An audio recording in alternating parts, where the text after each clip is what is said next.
And then, wait, I got it.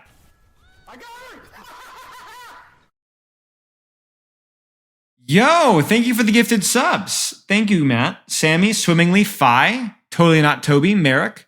Congrats on the gifted subs. I appreciate that, Matt. Thank you. Accepting, think you mean stealing. Okay, so I drag the mod view over.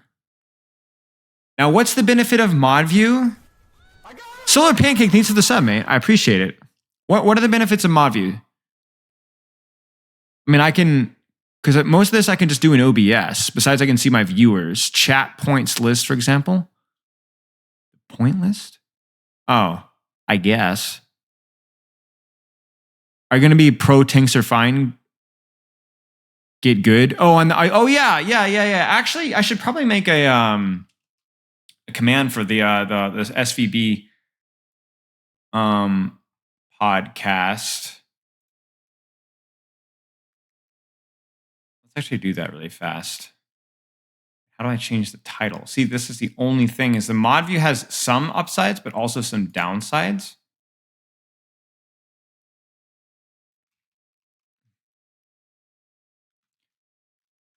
Collab tomorrow.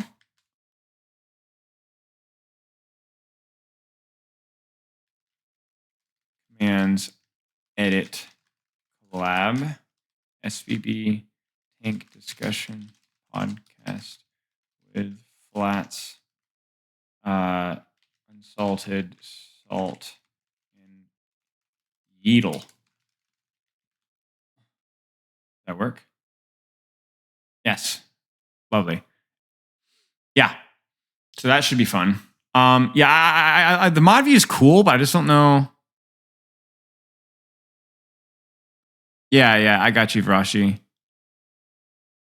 But yeah, thank you again for the gifted sub and all the other subs as well. I appreciate that, guys. You see, the only thing with the mod view is I just don't know if I need a lot of this information right now. And there's some things that it has that the OBS doesn't have. Like, let me show you what I can see. This is what I have without mod view. Let me transfer all this over. So this is what I can see without mod view right here. You know, I can do my chat. I got a pretty full chat list. I can do all my moderation as normal. I can see my bit rate. I can see the scene I'm on. I can change the title. I can do a lot of that stuff, which I like. Mod view just basically adds, like you said, the channel point thing, but it's harder to like change like stream title and crap. But I will say it does seem to be maybe just a situational thing for sure. He doesn't like the new thing.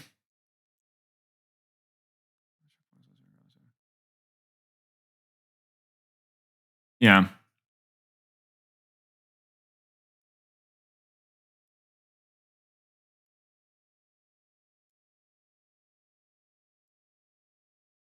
Okay, let's do some juice here. So let's do some Ask Spilo while we're waiting, because we have an ELO Mastery call. So this will be like Ask Spilo, but then it will be very quickly the ELO Mastery Ask Spilo. What's your opinion about the Bastion nerf? Weird. I don't dislike it. It did seem like it is a pretty significant buff that he received. And I'm not a huge Bastion fan. It just seems kind of out of pocket. You know what I'm saying? Like, all right, well, I guess that's the thing. I guess it's a little strange though. Okay, let's so what do you think of the support when you flex the main support, the hot end pylon? What are you even talking about? Every time Clairvoyant opens, what? This is what happens when you spend too much time in North America, I guess. What are you even saying? What do you think of support when flex the main support, the hot end pylon? Are you you're just baiting me? I'm being baited. The only thing that you're good at is baiting people. You're like an IRL weasel. Don't question mark me. You haven't earned the right to question mark me. I can bicep curl your bench press. Any Bastion nerf is a good nerf, yes. That was nowhere, no, it wasn't. That's the irony. Will this nerf be on playoffs? Now that's a good question that I don't know. I have no idea. Yeah. Possibly. Kill Bastion, please. Okay, let's do some Ask Spilo really fast. How do I even play Tracer versus something like Orisa, Bastion, 76 Cowboy Larry? When everyone just folds each other hands, I feel like my other DPS won't be able to help the tank enough and tank will build. I mean, you say this, but really all of these characters are pressurable besides like Orisa. I mean, Bastion is situational pressurable, and his grenade is pretty scary, but all of these are pressurable. I mean, EDR, you got to play around turret. Cassidy, you got to play around nade, Helix. There's a lot of cooldowns that you got to worry about, but there's also a lot of targets here that you can kill with or without pulse spawn. The problem with these questions is that they kind of ignore the context of like, is your team in position? Yo, what's up, Poke? 6 months already. Time flies. Thanks. Your question just doesn't make sense. Try rephrasing it. Yes, I could not put it better. Thank you for the sub. Hope you're doing well, mate. But yeah, like I mean, if my other DPS won't be able to help tank enough, and the tank won't be able to peek all the damage, so I just won't be able to go past the corner either because the enemy team would just nuke me. If they're focusing on you, how are they focusing your tank? If they're focusing on your tank, then how are they focusing on you? I'm not sure I understand. This is kind of a flawed fundamental question. It's probably was a really bad game that you had, but you do need to try to be objective with it. And like I said, if you want to send a screenshot of what it looked like, that's fine. But I can tell you that it's very doable playing Tracer in this. In fact, Tracer is very good into this because you have favorable 1v1s versus almost all of their characters. You like to know as well? Okay, now you guys are baiting me. Why do you... I just... Dude, no, stop! No, it was not... Oh my gosh. What do you think of the support when you flex the main support, the hot end pilot? Dude. I'm being baited into another meme, aren't I? Every time Clairvoyant jumps in chat, I say something stupid like, armpit itch, it's contagious. And then I see myself on Twitter like a few hours later. And I didn't even know that I was walking into it. A mom and pop coffee shop? What are you even saying? Anyway, should Lifeweaver try to play more stationary and be more mobile? I find myself mostly just sitting in the backline, like, to keep track of my entire team at once. I think it depends. I think the optimal way to play Lifeweaver is more static. Like I had actually a Lifeweaver coaching session today, coincidentally, when we talked about this. And the term that I use is like intergalactic emperor, where you kind of hold an angle and you're just pulling, controlling people all at the same time. Like you have all these like spider webs, you know, like, oh, okay. But the reality of the situation is that they are going to pressure you and the team fights are going to evolve. So you are going to need to move at some point. You might need to rotate right. You might need to rotate left. You might even need to rotate forward. Obviously not optimally, but you will need to move a little bit. So I think the thing with Lifeweaver is that optimally you want to be able to stand in a location, heal, damage, pull, do all those things at like medium to long range. The reality of the situation is that if the enemy team is good, they're going to try to deny you to do that. So you're going to need to move around, pushing left, pushing right, rotating, adjusting to where your teammates push and pull. But the goal is to go back to homeostasis, which is something that looks a little bit like this. So yes, this is the goal, but realistically, it's not going to stay there. It's not going to stay there. They're gonna try and screw you up. Redeems Amari Pepper cameo. Pepper just went on a walk. I don't know where Amari is. Gramby might be taking a nap. Might have to cash that one in a second. Maybe when they come in for a walk. Although I coached Pepper recently, and it's going to be up on YouTube relatively soon. Yeah. I think there's definitely a world where like a more dynamic, aggressive Lifeweaver can work. I think in a situation where your DPS and supports, tank, whatever, aren't like taking and spreading out, you might have to play a little bit more dynamically and a little bit more aggressively. There is a world where that would be good, but it's not Lifeweaver's most comfortable, optimal playstyle, I would say. What tool am I using to draw on screen? Epic Pen. It's okay. You still have cat number 3? No, we still have cat number. I mean, yes, we have cat number 3, but it's not. We're still trying to put it up for a dog. It's not. It's a stray cat that was starving that we're trying to take care of and get rid of, but we can't have another cat, so it stays outside. The good news is that he's getting a little fat. Small plug, patrons already have access to the pepper cooking video. Yes, they do. What would Spilo's top 5 worst Overwatch abilities in your lowest impact or just your personal dislike for them, whatever, just name it? Great question. Great question. Let's actually drag this over.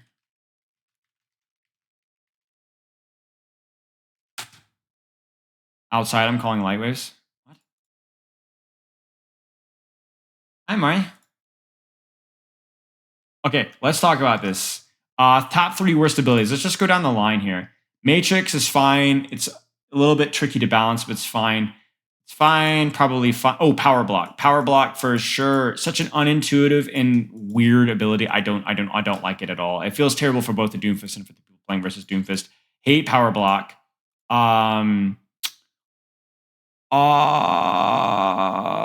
Fortify is really annoying. I would say maybe Fortify. But you know, it has some good things about it. Orisa is more like a combination of really bad things that makes her bad. You know, Fortify is definitely one of the worst ones. But I think Power Block is really bad. Okay, hear me out, guys. I think it's not really a cooldown, but an ability. Ramatra's block, it has to be up there with the worst. I just knew it was never going to work out like they thought it would. They thought it was going to be like this fluid, you know, block damage and then block. It just never works out like that. It's, oh, I'm low, I'm going to stand there and hold my arms, or I'm not low, therefore I'm going to punch. I freaking hate Ramatra's power block. There's nothing good about it at all.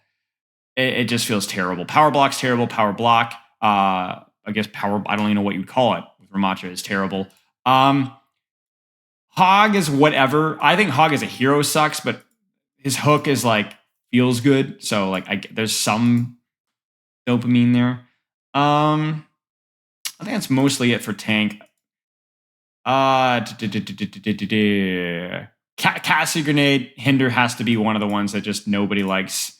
So Casnade, Ramatra's block, Doomfist's power block. I think Trap is definitely one of the worst. You know, it's not super fun, super corny.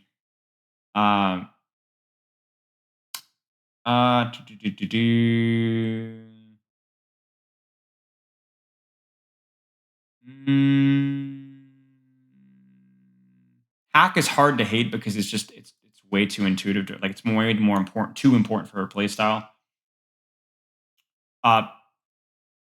I think Venomine is like very weak, but it serves a purpose, so I can live with it. Maybe Wrecking Ball Overshield. Yeah, that's actually not a bad shout, but I think there's other things that are probably worse. I freaking hate Regenerative Burst. I saw somebody in chat brought that one up. Definitely in my top 5. Super, super, super lame, super boring, super OP or super weak, depending on the situation. I think,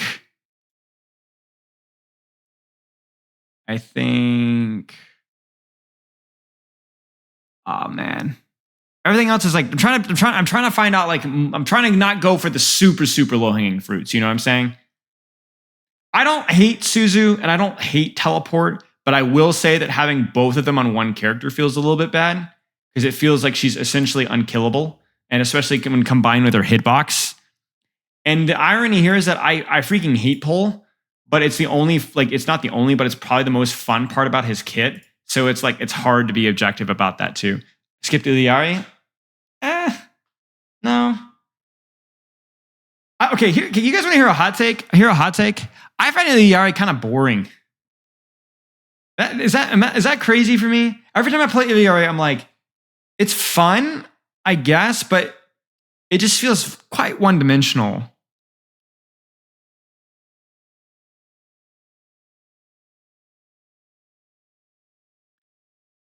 It's initially fun, but then so much of her utility. Okay, you know why Iliari is boring? Is because her utility isn't fun to use. Her turret isn't fun to use. Her outburst is not very effective. It just kind of is there, and her ultimate is so inconsistent, right? And here's the other hot take, and this actually shouldn't be a hot take. I think her weapon is one of the most least satisfying weapons in the game. In terms of design, it's great, but the sound The sound, I feel, is really unsatisfying. It fits the yeah, her gun is 0 feedback. Exactly. It does a lot more damage than you think it does. No, I'm not stealing your ideas, dude. I've been talking about this for weeks. It just doesn't feel very like, and again, it fits up with a solar weapon. It's like, but it's like, it doesn't feel juicy. You know? You're filing with a federal court? Good. What state do I reside in? I'm not telling you. Yeah, it definitely needs a more meaty sound. I find this character is very one-dimensional. I like her. I think she's fine. I don't think there's anything necessarily wrong with her exactly. It's fine. It just, even her heal doesn't feel very good. There's not a lot of good feedback with her heal either, right? It feels a lot like the Moira heal, right? What are the like Moira heal doesn't feel very satisfying either. Same kind of thing. You like the heal, son? Maybe I'll have to pay more attention to it. But yeah, I don't know. It's all right. It's all right. Yeah, it does feel very unsatisfying. So I would say, definitely regenerative burst. Both blocks from Ramatra and Doom. Maybe Junkrat Trap and Cassidy's Stick would be my worst 5. I think my worst 5. And by worst 5, I mean like no redeeming value. Yeah, Ana is elite. Without the new, with the new meta, how can I as Genji trade with high sustain or is there? Okay, so here's the thing. Tracer is hard because of Iyari. However, you have a lot of like power spikes in your pulse bomb because you have like a lot less mobile characters. So the pulse bomb gains a little bit of value, but it can be difficult. With Genji, you can really do a good job like denying Torb and Iyari like from taking angles pretty consistently. Because there's more targets that are less mobile. More targets that are less mobile gives Genji more opportunities to dive and not necessarily immediately get the kill, but to force cooldowns. That's why Genji's being played a lot because like Deflect is really good versus Orisa and Torbjorn and Iliari. Like Blade, if you have some form of team support, there's not a lot of like crazy cooldowns that deny you from getting the value, right? So I think like you have to be a little bit more patient. You have to be a little bit more patient and more methodical, but there's still value. Genji's decent at destroying pylon, right?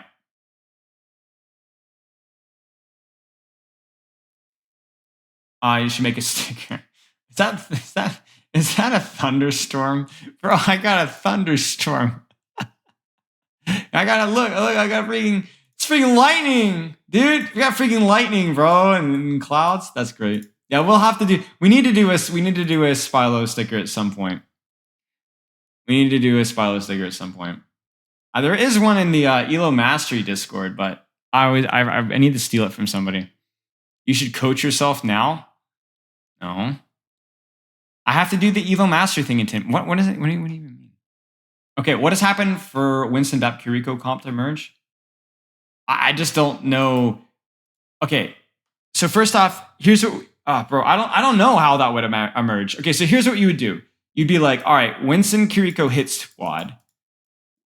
Which would mean Kiriko would need to basically only focus on Winston and herself. There would need to be no other DPS, but that's okay because you'd have your Baptiste babysitting something else. I don't know if like Soldier or Bastion, maybe. And then you would play that with like a pretty self-sufficient DPS elsewhere. Probably like Tracer or like Genji or Sombra.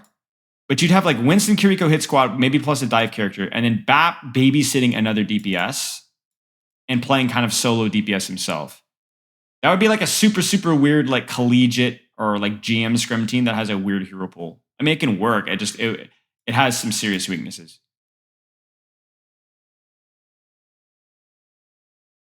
Yeah. Well, Ana would have to be really bad. Yeah, Ana would need to be bad. Plus, some of the other tanks that work with BAP would have to be bad. You'd have to have like really. It would never work. Does it kill Bastion? No, but it is a significant nerf. I don't know that it would kill Bastion, as in like make it unplayable in Grandmaster like he was before, but it is a significant nerf. Both Freddie Gibbs, as usual. It's gonna be for premium only though, sadly. Hey Lengo, good to see you, mate. Long time no chat. I got into my team select support or cast more difficult than Widow. I disagree. I think I think Widowmaker has more difficult cooldown management. I think Widowmaker has slightly more difficult positioning. And I think Widowmaker has slightly more difficult mechanical. I think Widowmaker is slightly more difficult in on all aspects, personally. Even just the fact that it's easier to counter a Widowmaker than it is a Cassidy means I think Widowmaker. It doesn't necessarily mean that like Widowmaker, you could argue that Widowmaker in some circumstances has like a higher like value setting. Like if you're really good at Widowmaker, she's a lot more viable in a lot of situations. Maybe, but no, I think Widowmaker is harder in every way. I think even cooldown usage, I think, is harder for Widow. I think the only thing you could argue for it being harder is maybe Cassidy's ultimate is a little bit trickier to use. By far the hardest range hit gain. Yeah, I'd agree with that. I think Ashe can be pretty tricky too. But yeah, I took an Overwatch break to try Valorant and I found the minimap extremely useful in tourney. How do you think this would fit in Overwatch? I'm not familiar enough with the other games to know like the effect of the minimap, but I could see it being viable. Yeah, I mean, maybe you press tab and the minimap shows up, you know? Maybe that would be something to figure out. I think part of the problem with maybe it's the map design in Valorant demands it more because it's so like freaking fat and broad that it's easy to like have people in like all over the place. Whereas Overwatch, even if you are a dive comp and spread out, you're generally in one specific point of the map. So it's not as hard or not as easy to lose track of your teammates. But maybe something worth trying. Well, minimap wouldn't include enemy teams, obviously. Try to count.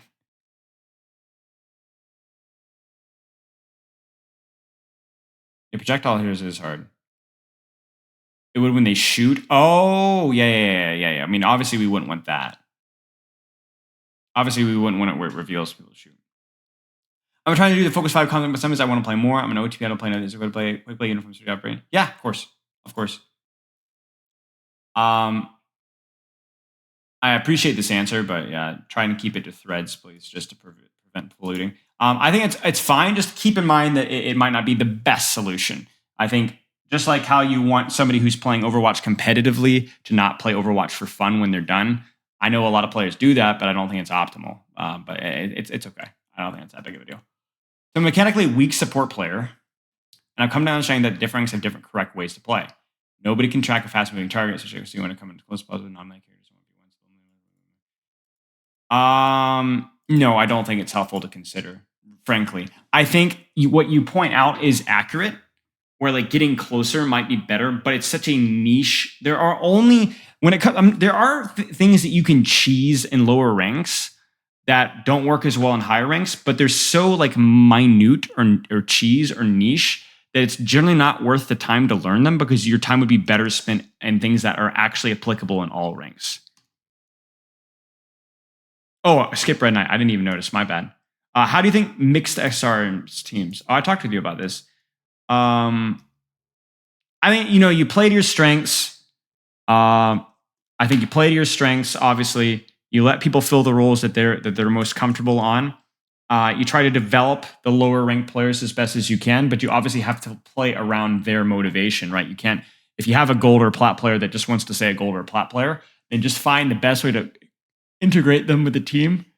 But it's hard, even mixed SR teams, even like in an IRL, like if you guys have ever played like in a sport, like an adult sport league, it's tough sometimes. People have different motivations. So it's about putting people in the best position that they can. And if they're motivated, allowing them to improve. If you keep dropping the lowest SR play in favor of higher SR, that's true. Is it okay to listen to instinct? I usually find myself trying to resist the urge to listen to my instinct. Yes. I think listening to instincts is fine unless you have something specifically that you want to practice. Like if your instinct says, I need to do this, but you're practicing your cover usage and you're like, I really need to stay with cover, then stick with cover. But I don't think, like the whole point of like training and improving and practicing is so that your instincts improve. Like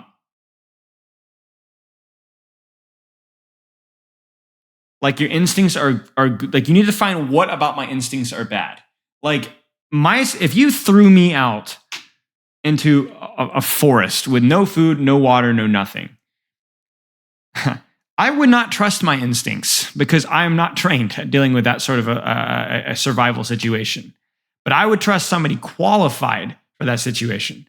So what you need to find out is what about my instincts are qualified, what's not? What bad habits do I have to break? And don't trust that. Don't trust your instincts with that. But if your instincts are trained, we can trust them.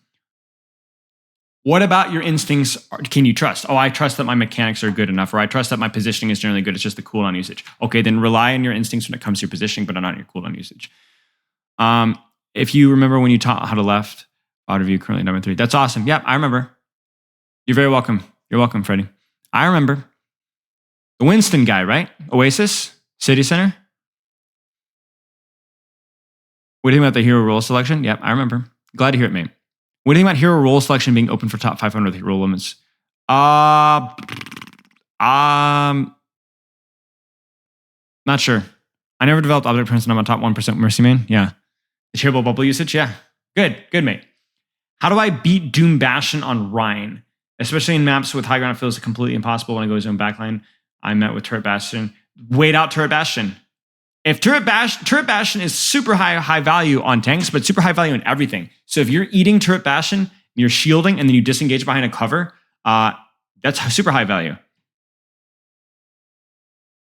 If you're too low in HP shield to fight, then you're using too much of your HP and shield to deal with the Turret Bastion, and not enough cover. I mean, it's harder than D.Va, yeah, for sure, but it's very, very doable. As May, I often hear people talk about applying frontline punch with a tank or using your sustain and push clear offense, but is ever since I like peeling as a main by proactively looking for duels versus deeper. So like if the enemy team is on Tracer or Genji, I like go out of my way to duel them, but I generally don't go backwards because I'm too slow and fat to do that, right? May is phenomenal being like, oh, you're on this flank, I'm just going to hold this angle, hold this flank. But like running backwards to try and freeze the Tracer that's on your backline is just not a good use of your time. But at the same time, you can find where that Tracer, where that Genji is coming from, or even just reacting to Sombra coming out of stealth and shooting her in the head, or shooting the body, and it's pretty good. You can also use your wall to wall off their support and then shoot them. I think that was good too. Hardest hero in the game? Maybe. I think D.Va is definitely one of the top 5, I would say, for skill ceiling. I would agree. I would say, gosh, maybe all Winston, D.Va, Tracer, Genji. Maybe. I honestly don't even know. Which teams do you think qualify for playoffs? Oh, tragic. Too late. When will you sign as long as content get replay viewer access? Who's saying I don't have replay? No, I'm just kidding. No leaks.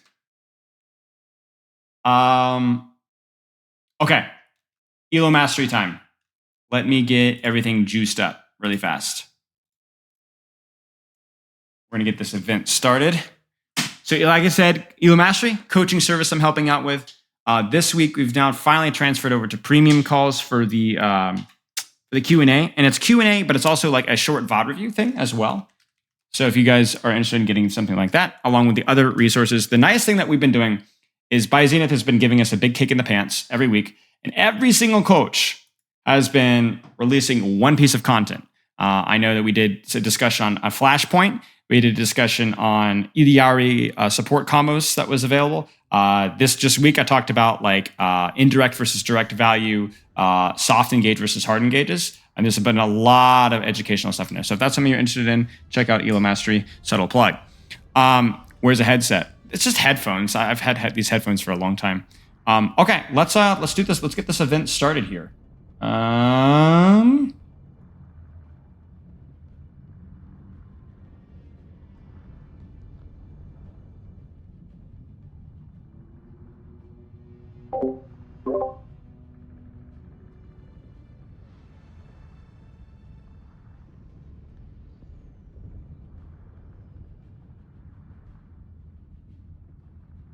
So what is going on? I just joined. If you are a premium member, if you are a premium member of ELO Mastery, you'll have the access to be able to join a premium call.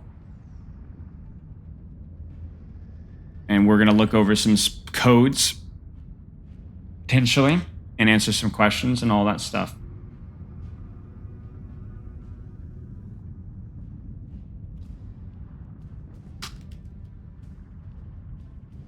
Now the challenge, though, is because this is the first week premium, because we just started, there's no guarantee that we're going to even have much of a call here. So we're going to wait and see. We got 2 people here already. What's up, Al? Hello, Grumpy Monk. See you guys. Bluey. Hello. I'm not going to lie with y'all. I don't know where the frick we're supposed to drop our replay codes. So we're going to drop them. I'm going to actually ping you guys in the here.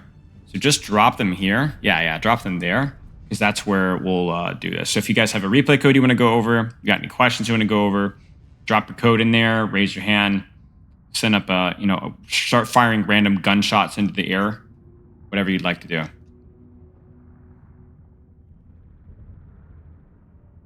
Preferably the random gunshots. I think that would be the most entertaining and also the most regional appropriate. Hello, Goliathan. Geist? Is it Geist? Geist? Geist? I feel guilty. I always make fun of people for mispronouncing my name. And I can't even handle 5 letters. Okay, code number 1. You want to go first? Grumpy Monk, are you here? Can you join voice? Do you want to raise your hand? I can drag you in. I can just review it. Just whatever, but it's your call. Geist. Okay. RG. Okay. Geist. Okay. Got it. Okay. Well, in you go. Hello. Yo, what's up? How's it going? Let me get the thing pulled up, and then I will start streaming through Discord, and it's just going to be dandy. Awesome. All right. So what are we looking at? This is a scrum code. We're on Scrims row. Classic. This was like the best map I think we had throughout the scrim. Yeah. It was a little scuff. Like the other team mechanically, like their Sojourn was very good. Yeah. But their DPS were, so we were kind of having to play a little more passive. But I just wanted to see your feedback just off reviewing this. Sure. Sure. See if you had any thoughts. Okay. Sounds good. So you just want to focus on your Sojourn play mostly. Pretty much, yeah. And just like overall macro, I'm still fairly new to team play. I've swapped over to console about half a year ago, and I haven't even hit like 50 scrim hours yet. Okay. So Okay. Well, congrats. I'm still working on that. Congrats on the transition. I got to make fun, by the way. This I know this May player. May is terrible, just an absolute terrible player. Freaking hate fire races. But okay. All right, let's take a look here.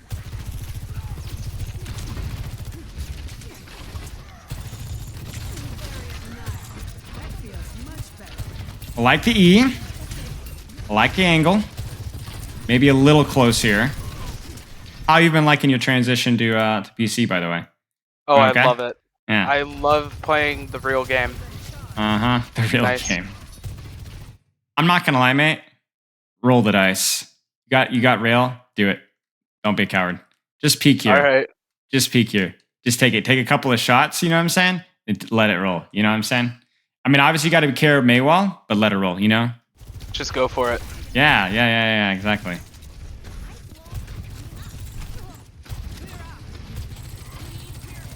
Not a bad Sojourn E placement, you know, just a little bit cleaner. Try, because you I gotta was trying to hit it off Ryan's shield here. Yeah, And I gotcha. he just dropped it. I gotcha. Hitting it on the floor is even easier. Right, and I think I do that a couple of times on this Nice. code. All right.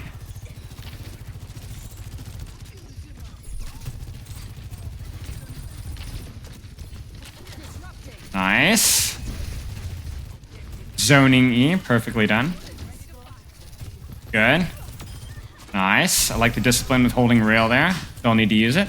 Walk. Even using the slide, love to see it.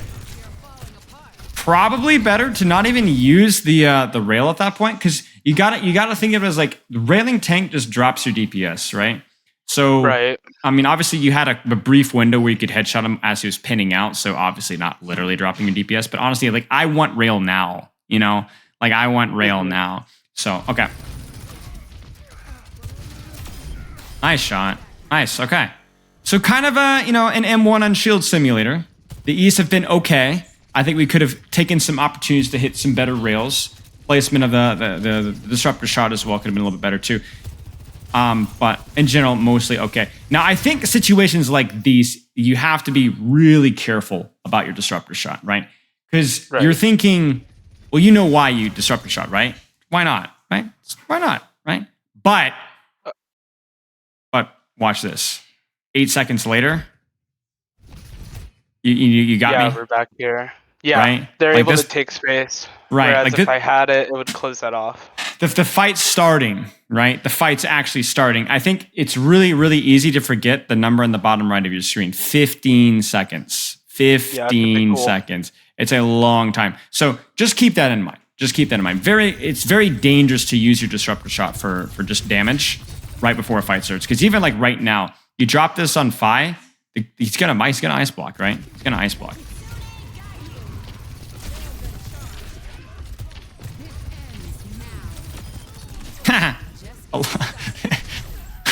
he just like kind of walked into your rail there, but yeah.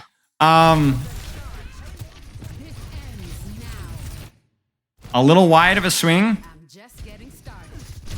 And then here probably would just slide this one back out to your team. You know, just slide back to the corner. You're up one. All you need to do is not die, and then you're good to go. Yeah. Okay. Let's keep going.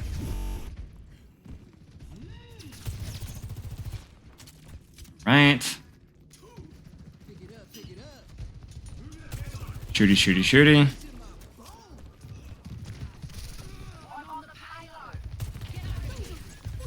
Oh snap. Drop it. I mean, that's perfect, right? I mean, look at that. I mean, if you can even see it with the Overwatch particle effects, but you know, this is perfect, right? Completely cuts off that engage. Maybe buys your team a lot of space here. Now, what's the plan with your ult? Really, I was just gonna use it to play for picks. I think we were communicating that we wanted to use Blade. Sure. So I was gonna hold OC because they did only have beat. Our other option was to use OC to try to force out beat, but it was kind of either or, whatever we could get the most value off of. Sure. I think for me is I can see either way, right? My point is just then execute off of it, right? Like, because time's ticking, right? Force something to happen right now. Right. You know, whatever you have the space for. Because if you turn this corner and you're like right here, right? Obviously they're just going to be engaged, so that forces the agenda on you. But like, let's say they didn't. Like, let's say they kite to the next corner. You could turn the corner and force Blade, but that would feel terrible. No. Yeah. But what if you turn the corner and forced OC? We'd be able to take a lot more space with that. It'd feel a lot better. So you would either force the beat that way, or you'd maybe get a pick or force space or something along those lines. So I think one of the difference between Overclock and Blade is Overclock just has an easier setup when there's a little bit more range. Blade feels a little bit more useful when the proximity is a little bit tighter, right? So as soon as you get the opportunity to use it, I know obviously it's moot here, but it's good to have it's good to know that. Right.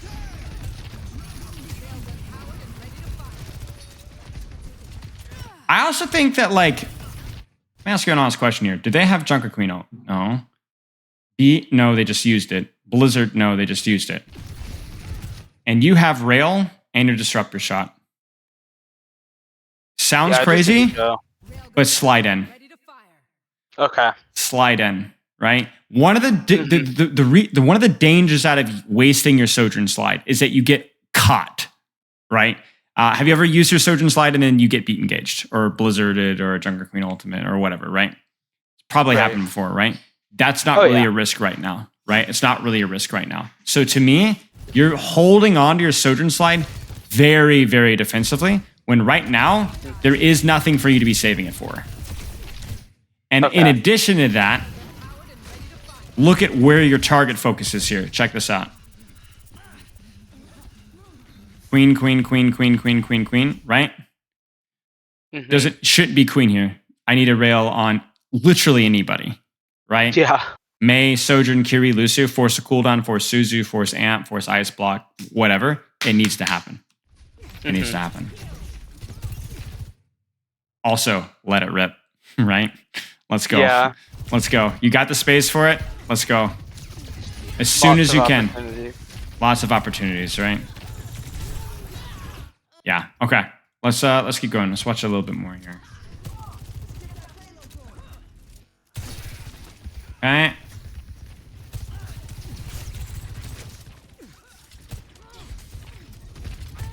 Oh my gosh. Got absolutely torched.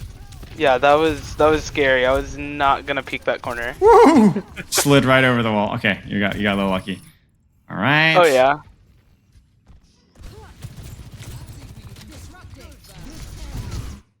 Shot's a little early, ends up working out because they engage on it. See, this is why it's so important that you take those opportunities to overclock. Because if you think about like the last fight or two, you haven't really had a chance to use it, right? There hasn't been enough space. It would have been too easy to kite or whatever, right? So when you have the opportunity, you need to pull the trigger because it might be another 2 minutes before you see that opportunity again. And we are now, what, like 4 minutes in, 3.5 minutes in, and we still haven't seen an overclock, right? Right. Oh, you need to slide. Ooh. That was scary. All right, we got some space. Let's go. Honestly, dude, I wouldn't even be mad if you popped it right here. I really wouldn't. I wouldn't necessarily, but if you use it like no joke, if you said, hey, this Sojourn right here, I need Lucio speed, I need Junker Queen shout, and I need Kiriko. Genji, screw off, you sit on cart.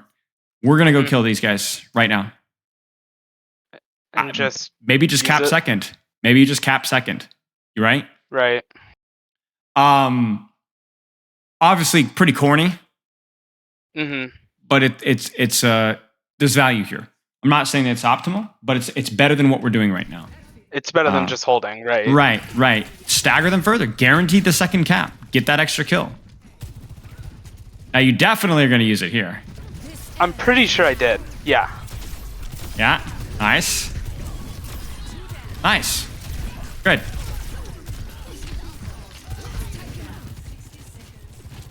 Oh no, you're Junker Queen. Good. Oh, nice. I was gonna say good disruptor shot and a nice shot too.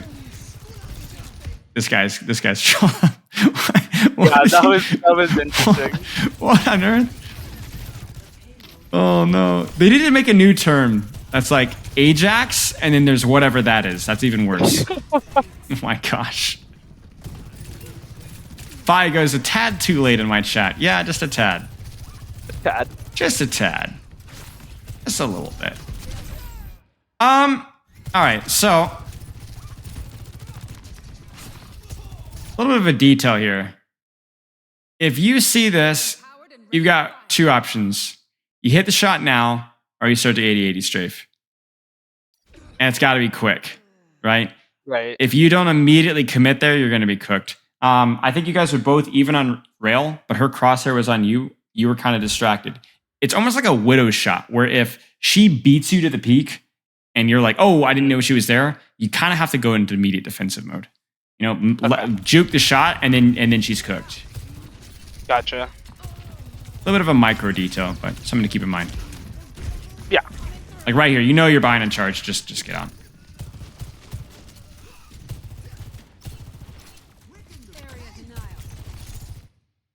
No. No. Just wait, right? Because again, within 15 seconds, you're going to have a better opportunity. Absolutely. 5, 4, 3, 2, 1. And there it is, right? 5 seconds still on it, right? It's useful.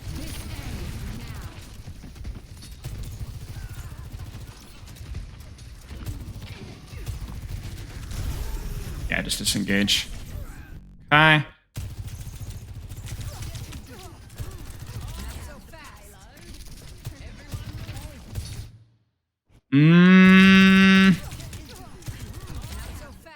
Again, there's no real rush here, right? There's no real rush. Trade hasn't happened yet.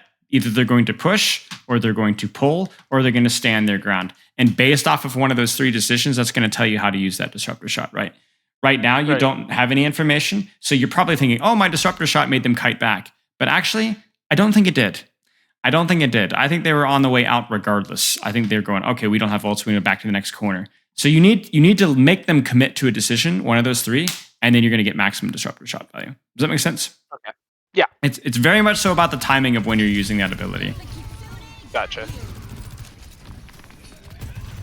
Now, you shouldn't slide in here unless what? Look what they've got ultimate-wise, right? Yeah. Unless they're like use a lot of cooldowns and don't have anything that can like burn me really fast. Sure. The close on Queen. Yeah. But what if your Lucio says, I'm beating Queen? Just go. We'd be able to go in. Yeah. Yeah, right. Now, I don't really see a need to slide in here, but if you wanted to, you could. If you wanted to, you could. I think here I was just trying to use Kitsune to get as much shots off. That seems wise to me. Yes, I think that was a better I was also thinking I'd get a faster cooldown with slide, so if I did get forced out, I'd be able to slide back faster. Sure. Too slow in the slide. Because remember, at this point in time, you're tracking, hopefully tracking Queen, beat, and so on. And I'm sure that's why you save your slide. But even if you slide out this way and then they commit with their ultimates, you still have beat in the back pocket, right? Right. You still have the beat back pocket. They're just a little slow. Okay. Nice. Let's see you pop. Aw, disaster. Okay. So, what are you seeing here so far? Just details, right? Details, things to practice. Need to use OC more often, definitely. Don't wait for the perfect opportunity, right? If it's an opportunity to use it, it's a fairly flexible ultimate. You can use it to open an open space. Do it. Now, you might get your ultimates kited a little bit at the start, but that just means that you're overcompensating. You need to find out, okay, what do I need to do to make sure that these ults don't get kited, right? Okay, keep going. Sorry. Slide usage can use more aggressively if we did force a lot of cooldowns. Sure. There's a theory that I like to called layers, where you have an ultimate and then they answer with an ultimate, and then you answer with an ultimate, and then they answer. You kind of see what I'm saying? As long as you guys have an advantage in the layering, like, oh no, I can't slide in because they have blade. No, wait, we have beat. We're fine. That should be able to answer the question for you. Okay. You save your slide whenever you're like, okay, if I use this, they will have that ultimate that will then kill me, and we don't have a response for that. Right. Okay, what about your disruptor shot? Definitely look for more squishy targets. Don't be afraid to shoot it. I mean, most of the time when I hold it, it's just to like force cooldowns. Like if they have a Genji, they'll use like deflect, and I'll wait till he uses it to like shoot. But overall, if they don't have anything that can like kill me as a cooldown, I could probably just go ahead and let it rip. Sure. What about your E? That was the big one we talked a lot about, right? Use it more patiently, right? Yes.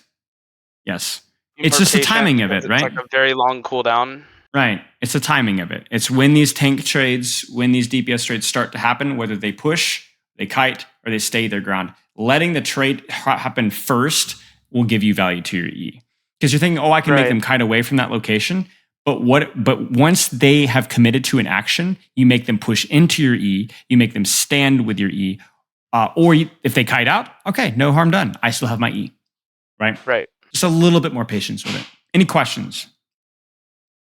Not really. No. I mean, I just really wanted to see like insight on what you thought. Sure. Okay. I actually have a question from Geist. How do you teach rail usage? You're a Grandmaster player. How would you teach rail usage? What do you think about with rail? I mean, really with rail, I would say try to get picks with it. Sure. Use it as like a finishing shot to where this person will die. I mean, you can use it to kind of make a target low. But with the nerf, I don't know when it was. With it not being a one shot, I try to go on targets that I know will die. Sure. Geist is saying something about like avoid lazy, unclear, likely to miss shots because using the rail at the wrong times to make Sojourn lose her lethality. Yeah. Don't waste it. Right. I think it's important, I think it's really important to like take your time, line up the shot, and relax. I think it's a little bit like have you played much Iliari? A little bit, yeah. A little bit how you like choke the shot. You're like, crap, I gotta wait a whole 17 seconds before I charge it. Yes. But it's gonna teach you good like mental fortitude to be able to take your breath. Yeah, exactly. Right. Yeah. Okay. Well, mate, I appreciate your time. I'm gonna keep on rolling down. If any other questions come up, don't hesitate to raise your hand again. Thank you very much. All right, see it. You're very welcome. All right, Clups. Come on in. Hey. What's up, man? Oh man, this guy again. Gotta treat my premium guys. Just the worst. All right, what's up, man? Nothing much. I wanna get some Tracer gameplay looked at. Sure. Let's do it. Cool. Just drop it in the wherever. I did. I put it in coaching call chat. Oh, yes. Yeah, I'm too stupid for that. Yeah, well. Oh, I didn't. We're using the actual chat now. I didn't realize that. Yeah. Come on. Yeah, I'm the stupid one. I thought. Yeah. That's fine. Let's pull up here. Okay. What do you want to look at? I want to look at attack. Attack. Yeah. Do you feed on defense? No. Oh, okay. Well, that's too bad. I'm just. You feed on attack? No. Dang it! But I'm just a little less comfortable on it. So. Okay. Fair enough. All right. Well, let's take a look here. All right. You haven't started streaming, by the way. Dang it! Come on. You guys didn't see that. I don't. Disaster.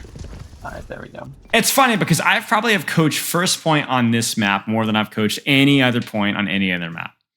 I've probably coached it at least. It's garbage. It's really garbage. Mm-hmm. It's all about controlling an angle, putting out pressure and really finding some way to assault their high ground. So for you it's like, you got to have like, here's what I would do is I think the way to have it is to have like a toolbox. All right. Where you have like 4 or 5 different engages that and you know them well, and you pick which one given what the enemy team goes. Give me 3. Give me 3. 3 approaches. For this point? Yeah. Okay. One is if they're on like the close high ground, I want to go through the right stairs. That's like at the top rightish of our screen right now. Right here? Yeah. If they're holding up close, I probably want to go up through there to pressure them off. Engage one. Give me another one. Don't give me this. Give me the circumstances, just because that's gonna take too long. Just tell me what are engages. Blinking past to the mega, so I can loop all the way through, all the way into pretty much their spawn. Right. If I have another triple blink through to the right as well. I think is what I ended up taking. Another one is walking up the stairs with the Hanzo's on right now, and trying to control this close high ground as well. Yep. You got more or just 3? Give me more.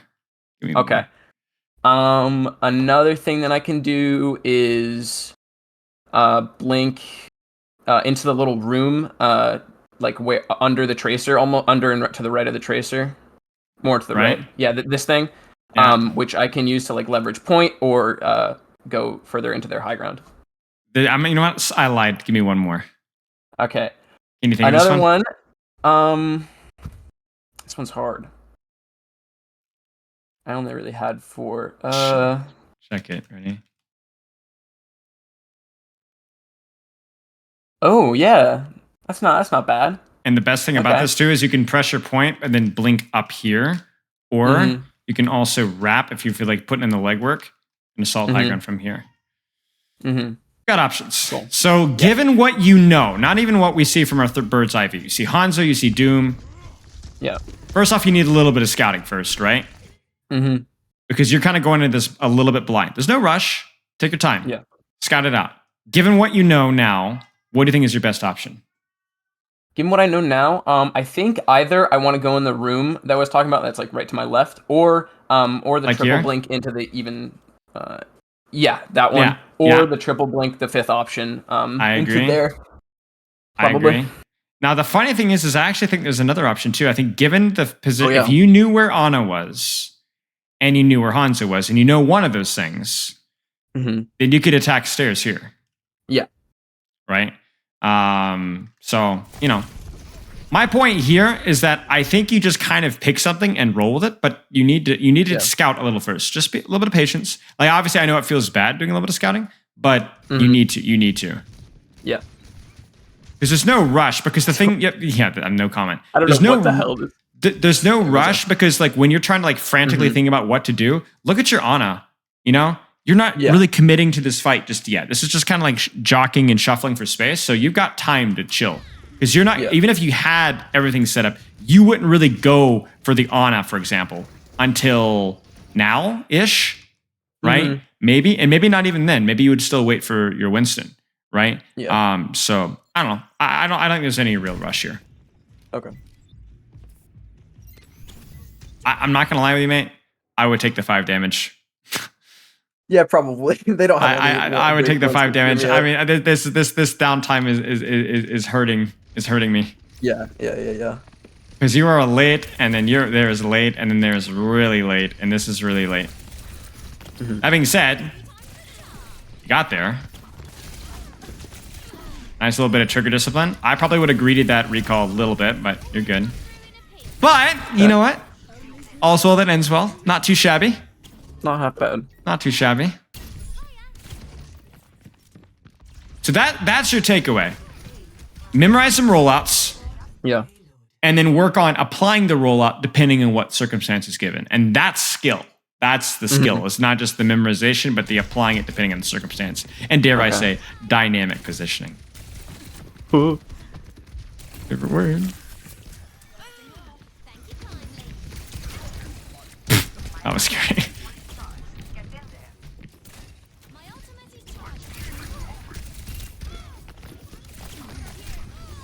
Oh!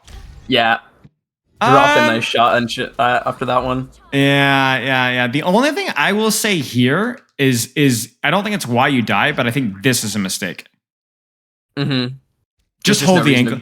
There's no reason, right? You know this isn't going to result in anything, right? You know that this damage is non-permanent because your team is still pushing cart, your Winston's not engaged. So just hold the angle and save yourself, 2 blinks, right? Yeah. So your mistake here is like, oh, you should have moved, you know. But also, a lot of the damage that you take could have been avoided here. So just hold the angle. Just wait for your team. Okay. Just wait for your team. It is a good shot. It's a little bit unfortunate, but yeah. Yeah. Oh, gosh. Okay. And then this is, again, like, okay. So I see Ana here. You need to do something with this information. And I know you're probably not practiced at doing something with this information, but you need to be. What does this tell you? Ana's on the floor. What does that mean? That means that she is trying to peek someone probably on high ground or on low ground as well. You think? Okay. Think of it less about what she's trying to do and think about where she's not. She's not near any. She is not near a healer. She's not on a high ground, so I'm easily able to get on top of her. Okay. But risky in terms of like triple blink situation. Watch this. Yeah. Remember when we talked about first point, we were like, there's a lot of different ways to approach it. And we put on our tuxedo and we talked about all the different ways of approaching it. It's the same thing here. When I see Ana here, either you have an isolated target. Yeah. Okay, sure. Do you know what else you have? This entire building is wide open now. Soldiers here, no, he killable. Doomfist here, clearable. Right? And even if nobody's here, well then, blink across, right? Yeah. Whereas if she was holding top, this gets to be a lot scarier, right? Right. But if she's holding top, what is now more free? The triple blink. The triple blink. Blink, blink, blink, blink, blink, all the way behind, and then now you set up at the top. Now, I do you understand that this is kind of hard, right?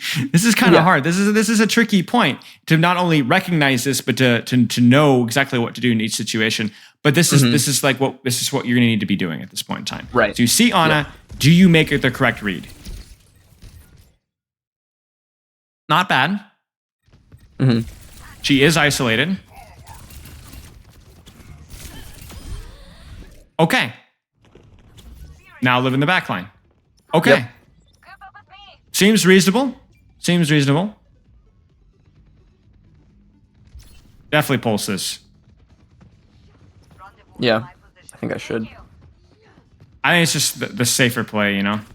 Yeah. And she's going to be walking in a straight line. Because it's a guaranteed kill. Because even if you don't get the pulse bomb, you're going to do damage to her. You're going to force cooldowns. You're going to give yourself a massive advantage in the duel. That's what I'm saying. You know?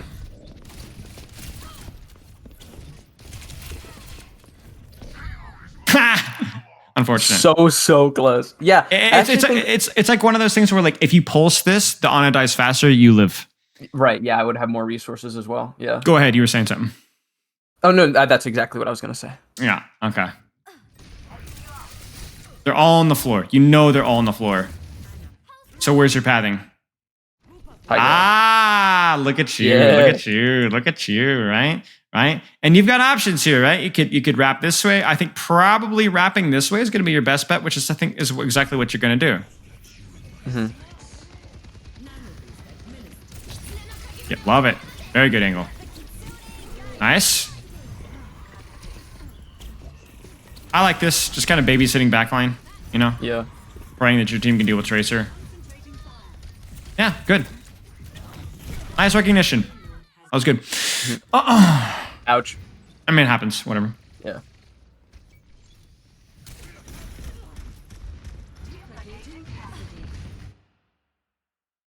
Now, why are you going here? Because I have it. Right. And I can. Right. Now, what did you just hear about, you know, this, right? I know that there's a Doomfist up there. And he's right. scary. I heard gunshots, right? So that this angle is now contested. So you need to attack the weak side, which is exactly what you're doing, right?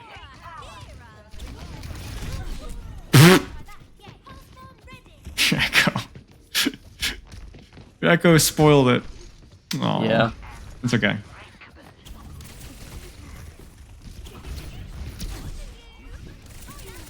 Was this just I keep backline busy? Yeah, I think so. Okay. Works for me. And as long as you can keep the angle here, which you can, then it works for me. No, don't say I leave. Yeah, I'm as in like this is fine. Yeah, this is fine. Yeah, you guys are just in stagger fest. I'm not gonna lie. There's not a lot you can do here. You can't really go for pulse because Suzu. You just kind of need to wait it out. Now, I will say this is ridiculous. Oh yeah, this is the impatience. No, yeah. I think I don't know what the hell that was. You know, I mean, there's your angle, right? Perfect. Yeah, just go right. Perfect timing right here. And your Winston Zen, take it. You know. What was the play there? Was it impatience? Was it trying to follow up off of your Winston dive? Yeah, I think it was like a little bit of both. Like I saw Winston go in, and I just really wanted to be able to help him, but it doesn't. Don't let a sacrifice be in vain. That's the way to help him, right? Like, you know, capitalize off the Kiriko not helping or not being able to assist. Capitalize off of the on and not being able to assist the Kiriko, like. Yeah. Because you could definitely force Suzu there. Definitely force Suzu.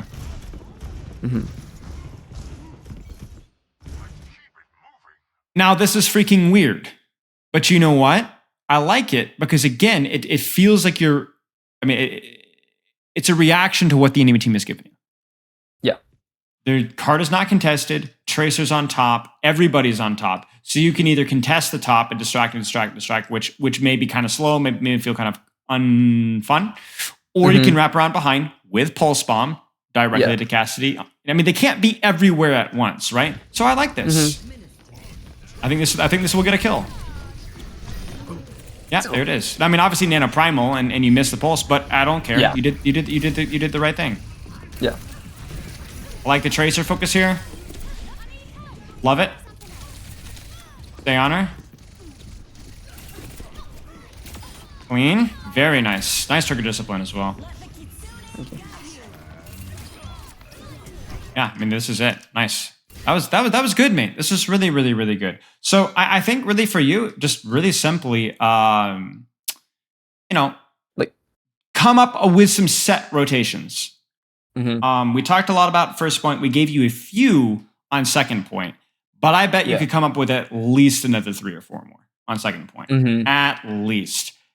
Probably, Read the positioning, apply yourself to the position to the situation. Read the positioning, apply yourself to the situation. Does that make sense? Yeah. Okay. Any questions? So regarding pulse bomb, basically, like I think sometimes, like in that Ana example, I kind of kept my pulse bomb because I was confident that I could kill her without it. But since it's pulse bomb, no, the Ana example where I was spawn camping her, I held my pulse bomb. But even if you think that you can get the kill without pulse bomb, should you still pulse bomb because it's such a fast charging ult? Or I guess I would say like here you're confident that you can get the kill in the Ana, but it's still a risk. Right. So I think it's worth committing. If this is a Zenyatta or a Widowmaker, no. Yeah. You know, should be easy enough to get it without it if it's a true spawn camp. Ana? Yeah. I'm not so sure. Cassidy? Okay. Not so sure. Anything where there's, you kind of have to judge the risk, judge the risk. And I think even the fact that Ana had sleep, that Ana had nade, she didn't win, but she lived long enough to kill you. Yeah. There's a nade, there's your recall, right? If this is a Widow or Zen, you don't use recall. They're just dead. And the fact that she was able to live into recall means that I probably would have used primal when I saying pulse bomb. Okay. Make sense? Yeah. Okay. And then any other questions? Yeah, go ahead. Yeah. Basically, so we talked a little bit about like Kiriko S who probably don't pulse, but I've been against Bap Lucio comps that I've been seeing a lot in like Flashpoint. I like to play Tracer on Flashpoint a lot. I was wondering, like often against Bap, it feels like I'm holding my pulse bomb too long to get hit, waiting for lamp, and that map, I pretty much pulsed him like 8 times in a row, and he lamped it every single time. But I feel like that's still enough value. Like I don't know, and I was pretty much able to get lamp, get him really low, create a lot of pressure, and especially in a comp that's Bap Lucio, where if I take Bap out of fight with pulse for like 15 seconds, 20 seconds, do you think that's still worth it generally? Generally, but you need to treat the pulse more like a team cooldown at that point in time. So if you just see the BAP isolated like before the fight starts, or like then if you go for the pulse, like I forced lamp before the fight starts, not as valuable. Forcing lamp and shift mid fight, way more value because you're also getting the distraction factor, right? I think like use it when your tank, team, DPS, whatever are engaged, and then go for the pulse. Then that's forcing the lamp. Then lot more valuable. Other little detail too is if you can find a way to force his regenerative burst first, even better value. Okay. Because then the lamp is not even a guarantee that he lives it. Right. So you'd say like, if I'm using it to pull resources, then make sure that timing is good. Yes. Okay. Don't just go like, solo kill. I'm just going to go for it. Doesn't matter if my team's here. It's just a free kill, right? No. It needs to be. It needs to be timed well. And then, like I said, it's more likely to be a free kill if the regenerative burst is done. All right. Cool. Any questions? I think that's all. Cool. Appreciate you. Always good chat with you. Thanks so much. See you later. All right. Owl? Oh, Owl. Oh, no, I guess that's it. Is there any questions, Kablooey? Goliathan?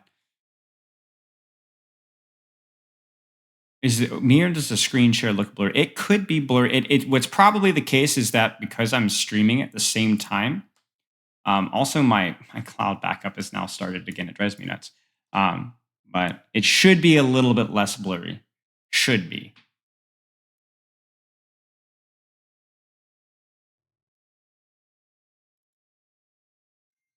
Yeah, cheers.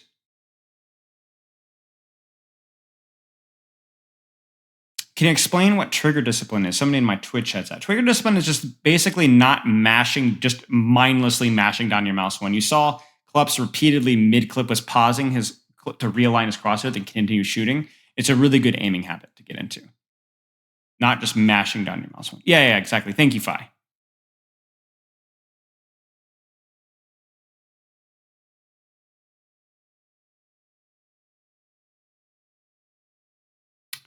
And also to my Twitch chat, we're not done with the support patch discussion. No, it's going to be after this. I was wondering about positioning rotation as on as in on second point circuit royale attack. Don't have a code for it. Yeah, well, tell you what. If you want to jump in the call, we can talk about it. Or if you just want me to just give you some ideas, I can do that too.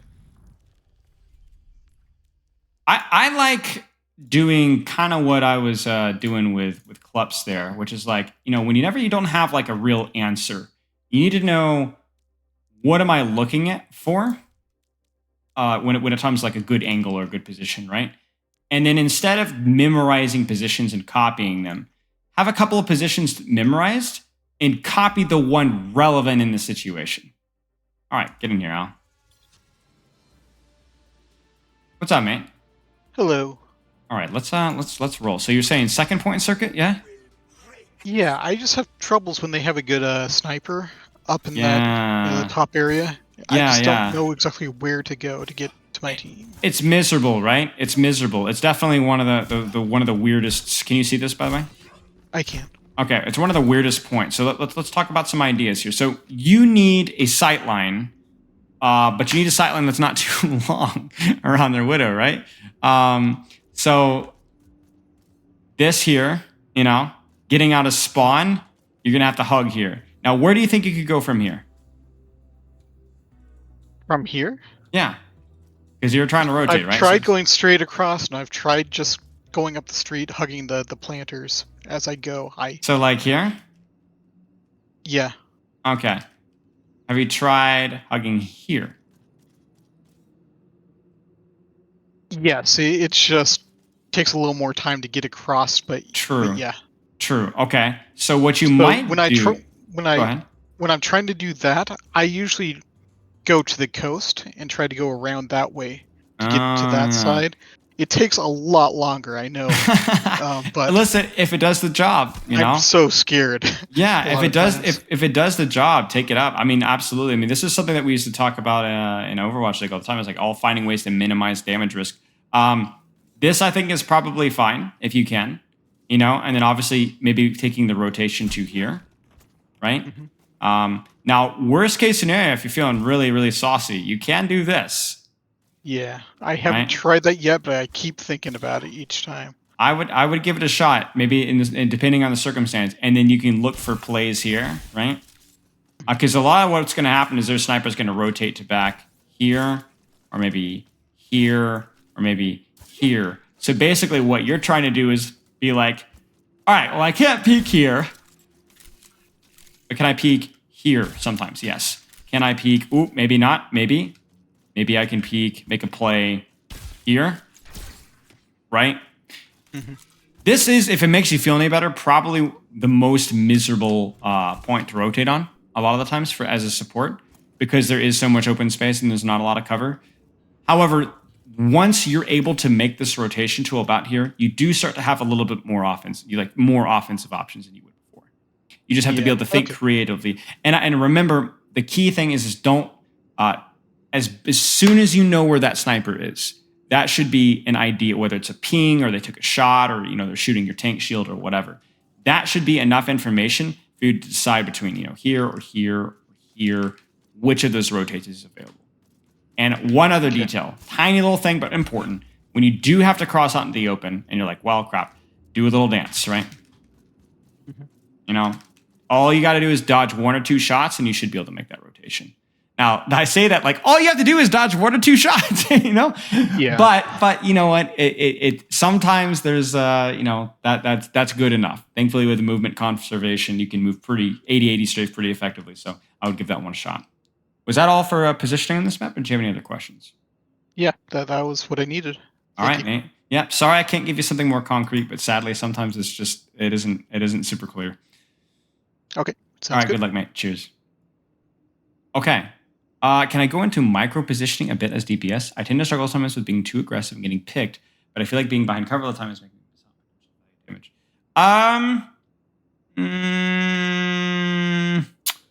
Yeah, that one's tough. It's too vague of a question.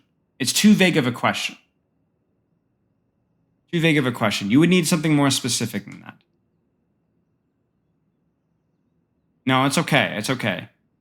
The reason why I'm pointing it out as too vague of a question is not only for my own benefit, but also for your own benefit as well. When you are judging your own gameplay and you're like, man, I feel like I need to be too aggressive. I feel like I'm being too passive.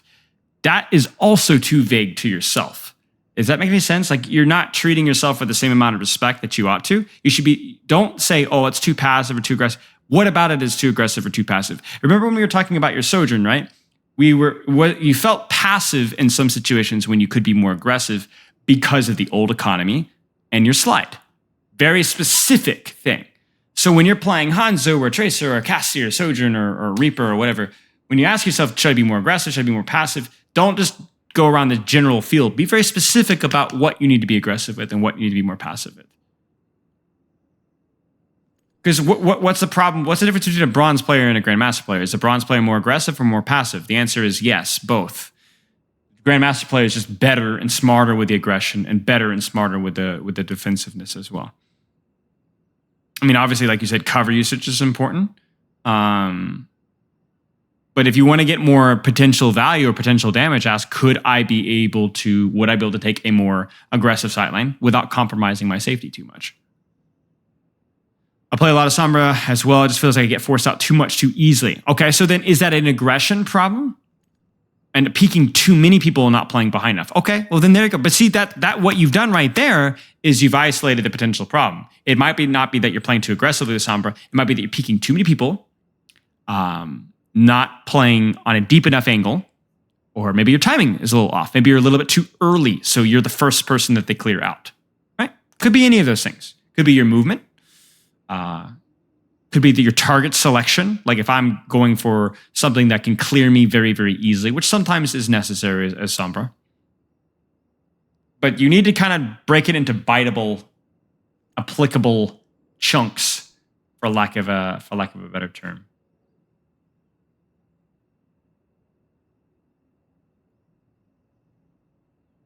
Is it best to play behind them as Sombra, right? Make them have to turn around and try to bully support something. It is very situational, actually, very situational. It depends on the composition.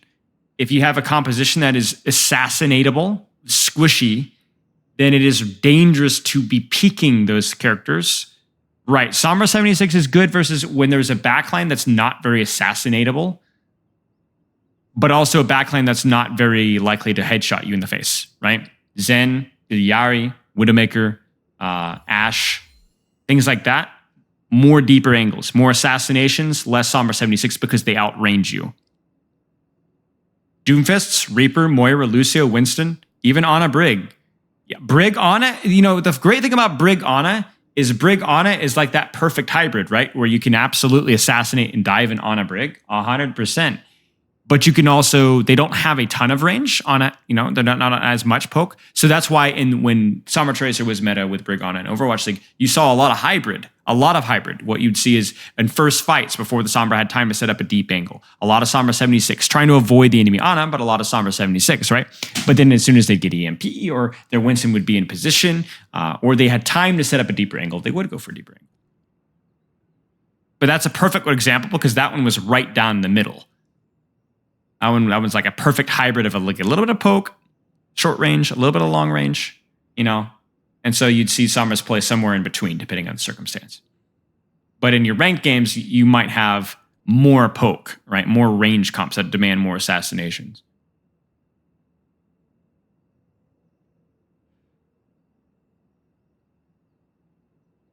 That's true. But you can also look at it this way, especially in something like a King of the Hill. You might only get 1 or 2 impactful EMPs the entire round, even if you farm more. There's still a hard cap to how many EMPs that you get. So focusing more on neutral value might be even more important. There's 2 different ways of looking at it. One is that I need to prioritize EMP more to get that last EMP before the round is over. Or get into the calls of the VOD later as well. That's true. I mean, if you have a Sombra VOD, we could take a few minutes to look at it if you'd like to. Also, just shout out to Kablooey if you're still here, interested, and if you have any questions. If you're just here to chill, that's fine too. Okay, no worries. I paid Spilo to coach me quit Overwatch. 11 out of 10. Killing me. I'm out of tea. Studying plus no codes. Mate. Imagine studying. Jeez, dude.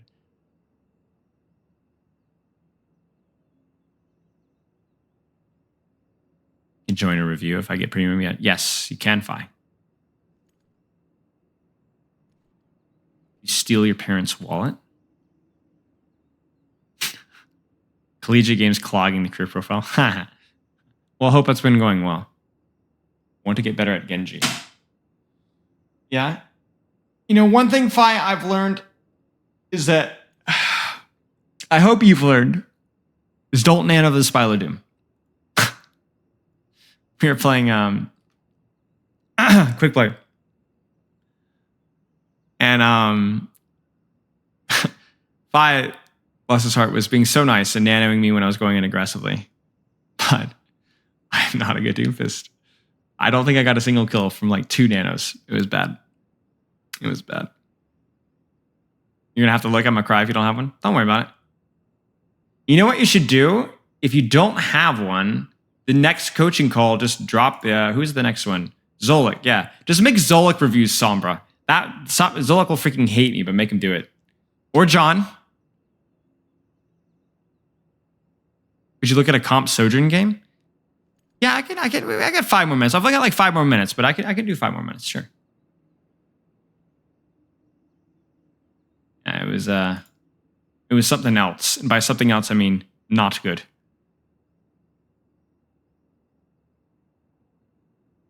When people say something else, it's always a bad thing. I've noticed. All right. Yo. What's up? Long time Yeah, no chat. Definitely gonna make him review a Sombra game if he's gonna hate it. That sounds very fun. It's educational and entertaining. What could go Not wrong? a lot of people play Sombra now. It makes me sad. I've racked up like 70 plus hours this season, and it feels On awful, Sombra? though. Oh, On Sombra, geez. yeah. Season 3 was bad. I had like 138 on her. It was Oh my gosh. Oh my gosh. yeah, it's cringe. It's cringe. Oh, that's okay. That's okay. Got to start Your somewhere, chat's I gonna guess. troll me for that, huh? Yeah. My Sombra's like level 42 or 43 by now. Oh It's my gosh. yeah, it's ridiculous. It's ridiculous. I need help. Oh my Please help gosh. me.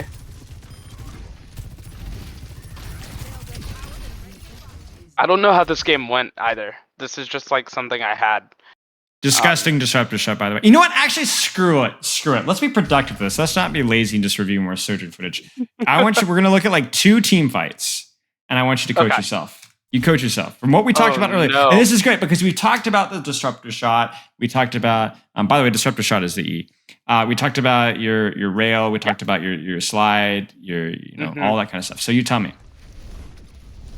Chad says put him in a ward. Well, bad news. You're in a ward.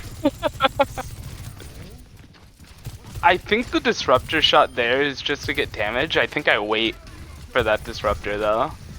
Because if I were to have it here, I'd be able to take space with it.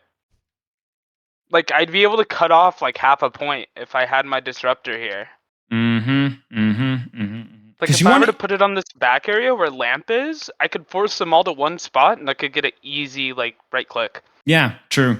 The tricky thing with cooldowns is the sooner you use the cooldown, the sooner you get it back. Right. But you need to make sure that you get as much value out of it as possible. So the way I like to look at cooldowns, whether it's disruptor shot or whatever, is get maximum value as soon as you can. That's the goal. Mm-hmm.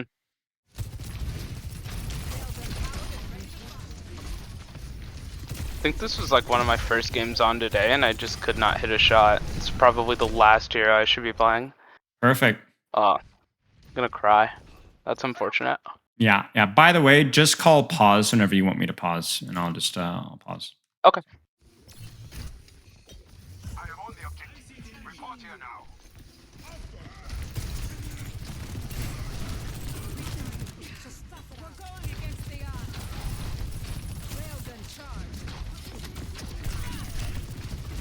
Could you pause here?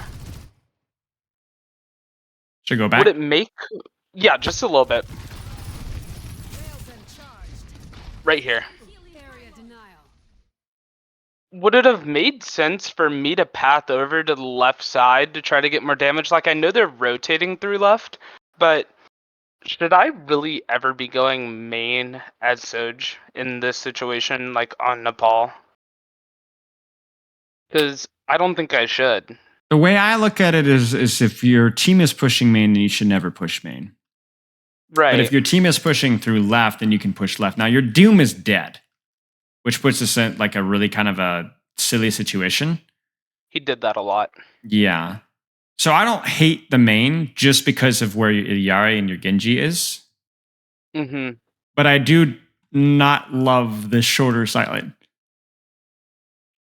You know, this just feels a little bit congested. So I think it's okay for now because you are technically setting up an off angle here because the rest of your team is pushing out the left side. Mm-hmm. But whenever possible, do try to kind of like abuse this angle, especially if you've got people on main. Right. It's not so much about like setting up the off angle, just as so much as it's just like it's just gross in here. You know, it's just not good for your character. It's hard to see anything. Yeah.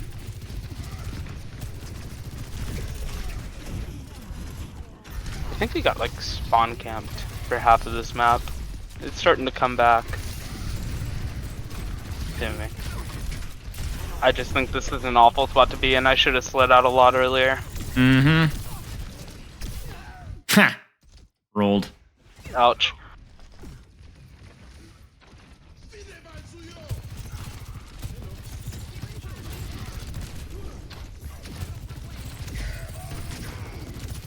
So like in situations like this right here, I knew you were going to pick where up on this. I knew it. Go ahead. it's just kind of messed up. Everybody's all over the place. There's not really a team fight going on. Where do I want to be? Should I be on that high ground up there, just kind of like shooting down on everybody? Should I be going on an off angle? Like, I'm not sure. Because I think if I'm on height right here, I'd be able to get like a pick or two, easy. Could you have known that the fight was going to happen here? I mean, could have predicted it with how hard our Doom was beating. But But that seems like an unrealistic expectation, right? But usually not, yes. So I will say this: if you know that they're hard holding here, or let's say your Doom died 5 seconds ago, Right. and yes, you should have rolled out here. He didn't. Okay. He died as you've already committed forward. I think you're fine. I think you're fine. My major critique here is disruptor shot now. Okay. You see it, 'Cause right? off. Yeah, it cuts him off from being able to push through. Right. So whether it's here or whether it's here, as soon as you see red, or I guess in this case blue, peek around that corner, use it. Yeah, I'd probably use it where the Reaper is because it I think so doesn't too. allow the Rhine to push back out as well. Because look what happens. I mean, the guy sits in it, right?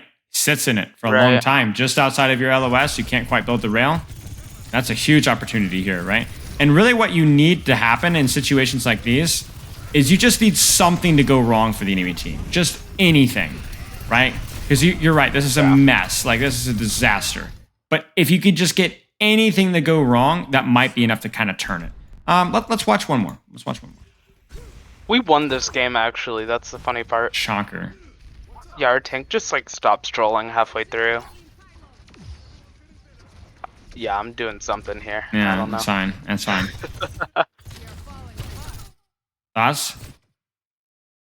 I think the Disruptor is fine, but I Or could it be better? don't think I should be here. Overall. Could the disruptor be better? That's always a question, though. It does value, but could it do more? Yeah, it could be. If I were to shoot it more to the left, I think it would kind of funnel them in.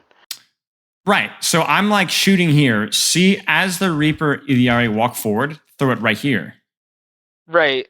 Because Right. it splits the team.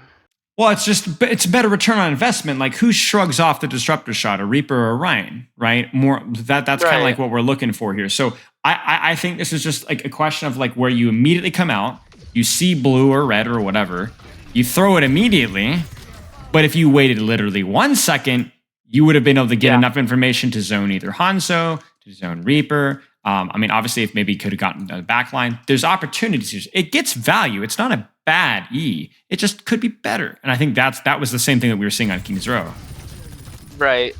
It's definitely a constant thing that I will do. I just like will see that I have the cooldown and I just feel like I have to use it, which makes no sense now that I think about it. It's understandable, but you know, it doesn't mean that it's optimal. Right. Well, pretty decent, right? Pretty decent. He was in.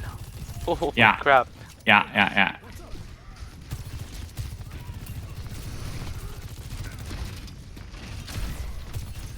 Little rushed. Use it. Let it rip. Let it rip. Because you see it there, right? Right here in this space here. Anything there, yeah. right? Yeah. That's tight. Tight. Very good. Because, I mean, look at this. Look what this disruptor shot forces, right? Hanzo disengages, doesn't peek for at least 2 shots. It already literally turns all the way around, and then now you're dead. But, you know, hey.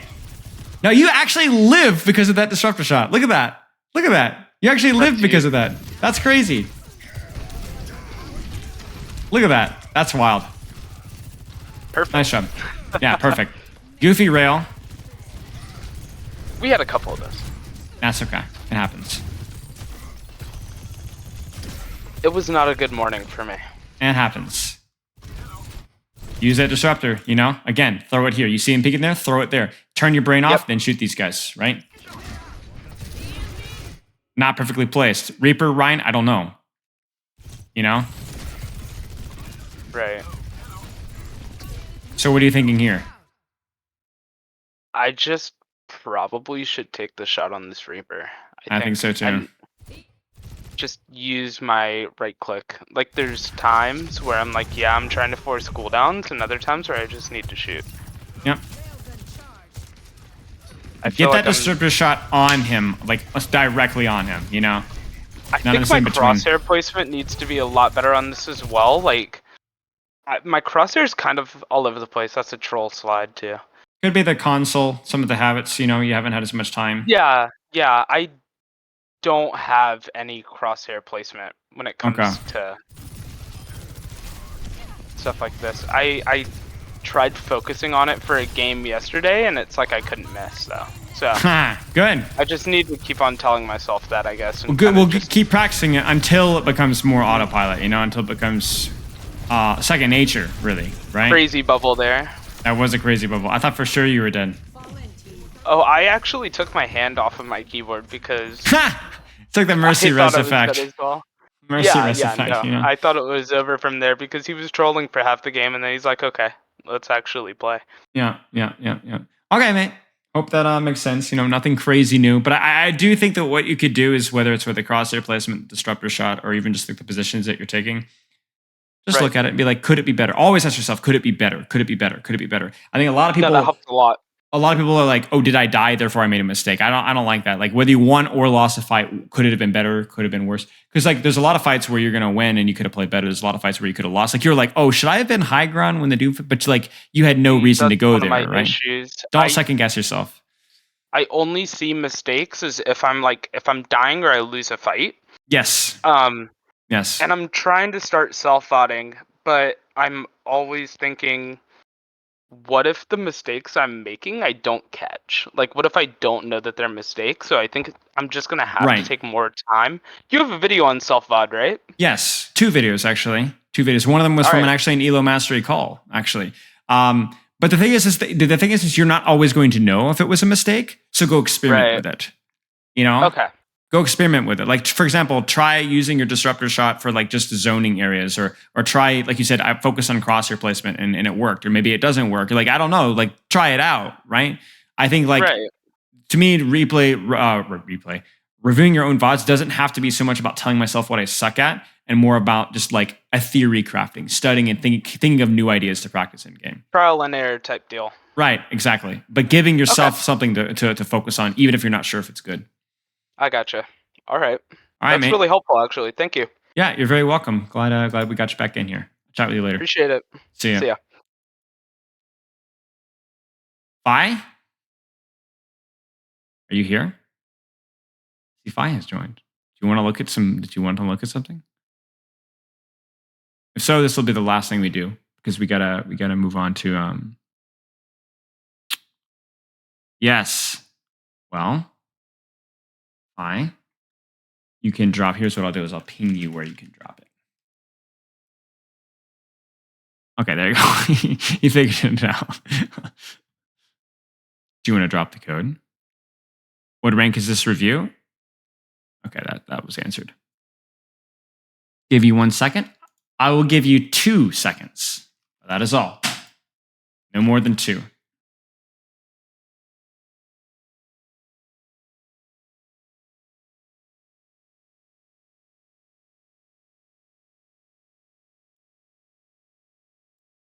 Got it. All right, Fi, let's go. What's up? Hello. Hello.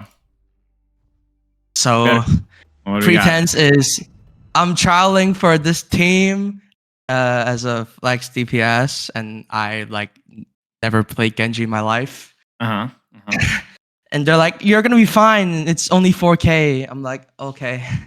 Okay. That's basically the idea.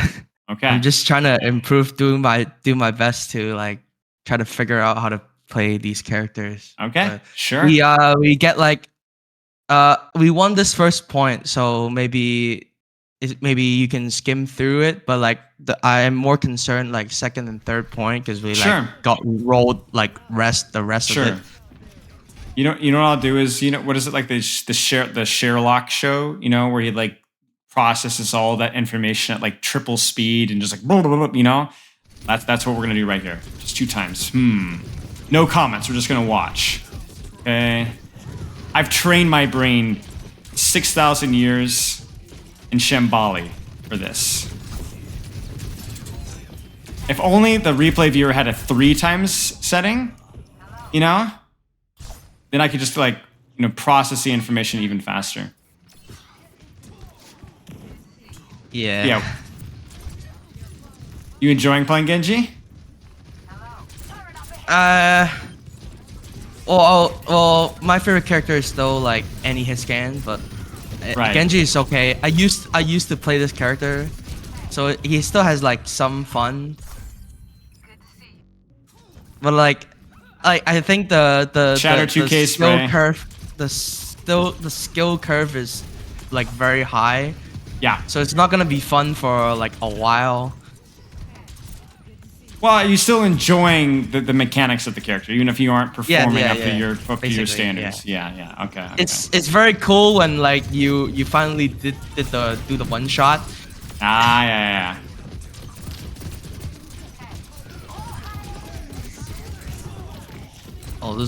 This blade is very ugly. I'm ready for it. And then we're gonna slow it all down. I've downloaded your playstyle. The blade is very ugly. It does the job, though. Surely, it does the job. Okay, so let's take a look here at the slightly less optimal rounds here. Love the classic Genji spray. We gotta suck a lot here.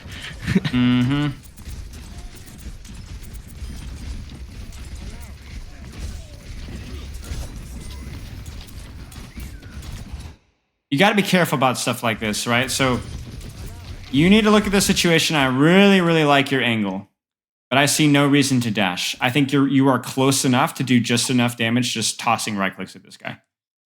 Toss right click, toss right click, toss right click, right? Keep the continuous pressure. Save the dash for a finisher or something along those lines, right? So I should just like keep the Right. angle here and just wait until them to actually look at me, and then I can maybe leave. Yes, exactly.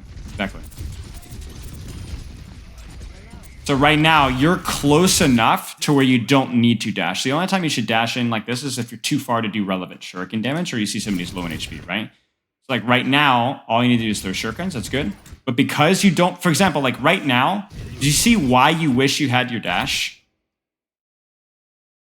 Yeah. Oh, so I can chase. So you could their chase, right? engagement. Because people only look at it with like, oh, I need to dash to get away. Dash is a get out of jail free card. Maybe. Sometimes you also need to chase though, especially versus these Lucio comps. So it's very important that you hold and annually put out pressure. If they push you, you dash out. If they push your team, you dash in. Right? There's the push, the pull. Like right now, do you see how it's hard to do good damage at this range? It's hard. Right? Because if they've chased you out. So now you need to pursue, you need to dash, shoot, deflect, drop, grab, mini, disengage this way. And you will have done you might have actually gotten a kill. I mean, look at this guy. 40 HP. Oh my days, right? That was an opportunity missed. If nothing else, to force lamp. Does that make sense? Yeah. So I think currently in my mind I was like, oh, this like if only I can like combo this guy and delete him. Right.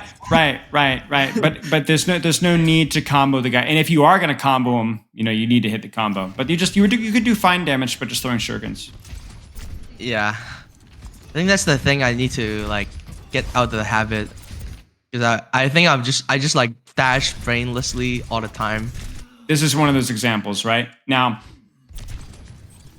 what angle should you be holding right here to do damage? Maybe just the stairs here. Yeah, just the stairs. Just throw shurikens on the queen here. Throw shurikens on the bastion. You don't need to be this far in. And I was noticing that in the previous round when I was downloading at 75 times speed, right? Is that you were going for very long flanks instead of just taking a soft off angle and putting out pressure. Okay. You were playing it a little bit like a tracer, right? Like this deep staging when really, Genji does pretty decent tank damage, right? You got decent deflect value. But you don't have the survivability of tracer. So I don't see the reason for you being here. I think that is the key here. I play because I played too much tracer, so maybe I'm just thinking all the flankers are like the same thing. Too much tracer, but also too much Cassidy. Because look at this. You do not win in a duel at this range versus these characters. Yeah. Bastion, Baptiste, Torbjorn ruin you at this range. Absolutely ruin you at this range. And so it doesn't matter how good your shuriken accuracy is, you're just gonna get toasted there, right? So it's like too deep flanks, but also too deep, long range flanks. Yeah. So it's like the worst of both worlds. Too long and too deep. Okay.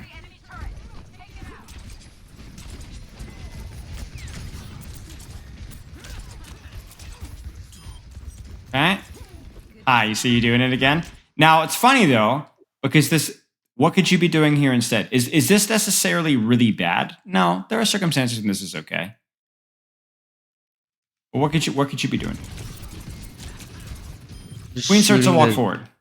Shooting the JQ, deflag. Shooting the JQ. Right. Yeah. Shoot the JQ, deflag, and then you could dash at the Baptiste over here. Shoot him over here. I actually don't think this is too bad because you get onto the Baptiste, right? Yeah. Now this is where it gets really tricky, right?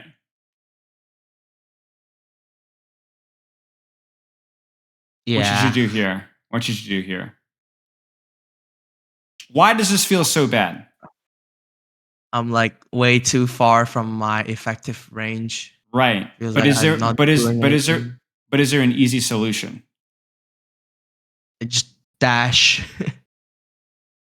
Or it's dash back to a better range. Can you close the distance whatsoever? Yes. How? Without using dash. Just drop. Yeah. Walk. Drop and walk. Now all of a sudden, this feels a lot more comfortable. Right? A lot more comfortable. Let's see what you do. I understand the Bastional, but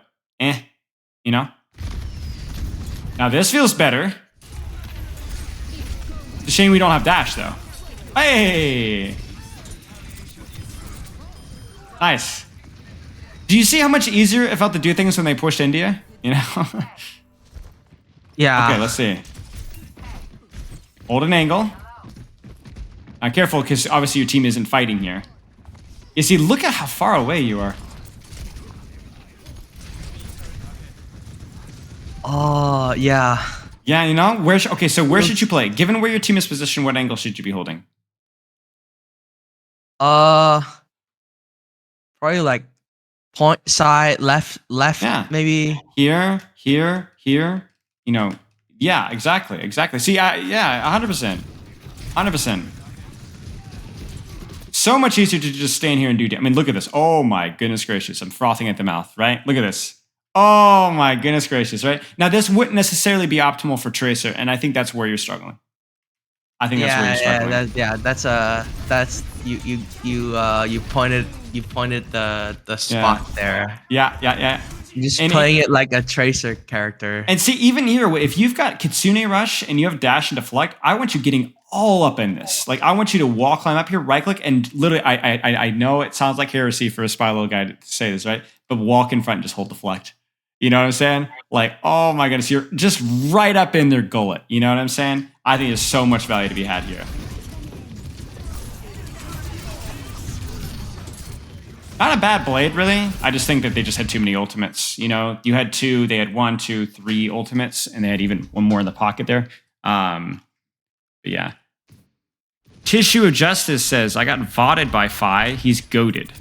So you're putting me out of business, I guess.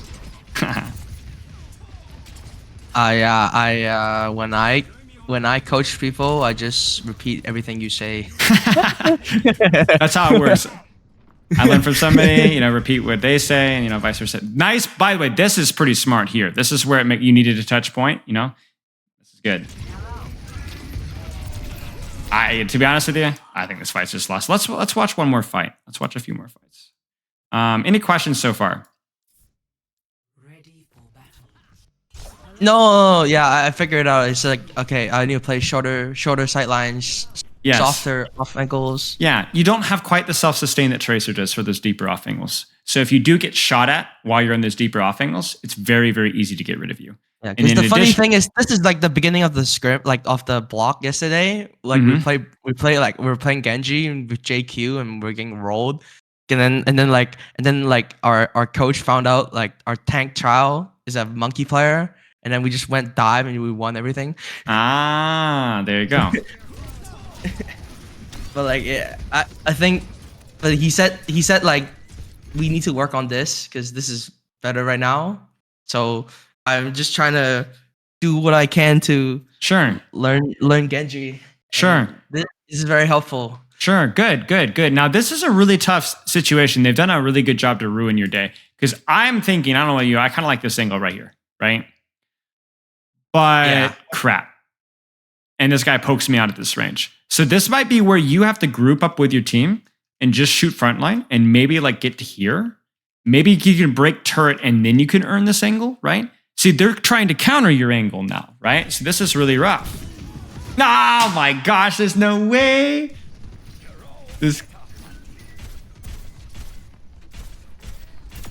my gosh, that's ridiculous. I would be so mad. Yeah, I was like, oh, he kills me. Okay. It happens. I got killed here again by the Bastion bomb, like ricocheting. It still feels a little bit like your flanks are a little bit too hard too early. Like if I see my team here, I don't want to pull my Kiriko this far from my tank right now, right? So I'm thinking probably getting either up close and personal with my Sojourn, maybe even trading in the front line until we get a little bit more space and then taking an angle, right? But you see how like you're not doing anything meaningful right here. It's too far. Right. It's too far. When it's too far, you don't do enough damage. Bouncies. All right, we'll watch one more. Okay, never mind. That's it. So yeah. Basically, it was a pretty simple issue for you. I think too far and too deep. Too far and too deep. There are some situations where it's okay to be too far, too deep. Like if there's like a sniper you're sneaking up on, right? Or if like, let's say too far versus a Reaper Tracer Winston, right? Just poking out the front line, right? But against a composition with this level of poke, you need to be getting up close to them. Okay. Does that make sense? You. Yeah, that makes sense. All right. Well, that is going to be all for the call. Loves and kisses. Thank you guys for joining us. Pretty fun call. Well, I think, was this the first premium call or is this the second premium call?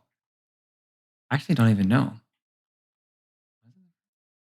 I think it might have been or there was one yesterday, so I don't know. No idea.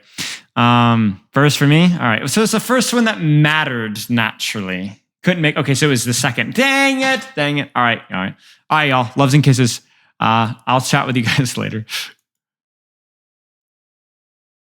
All right, that was our ELO Mastery call. So yeah, exclamation mark ELO Mastery. The command should be working. I think you guys, I see it on my end when you guys use it. I don't know why it wasn't showing up on your end. But yeah, that's a service I'm helping out with. But yeah, should be all right.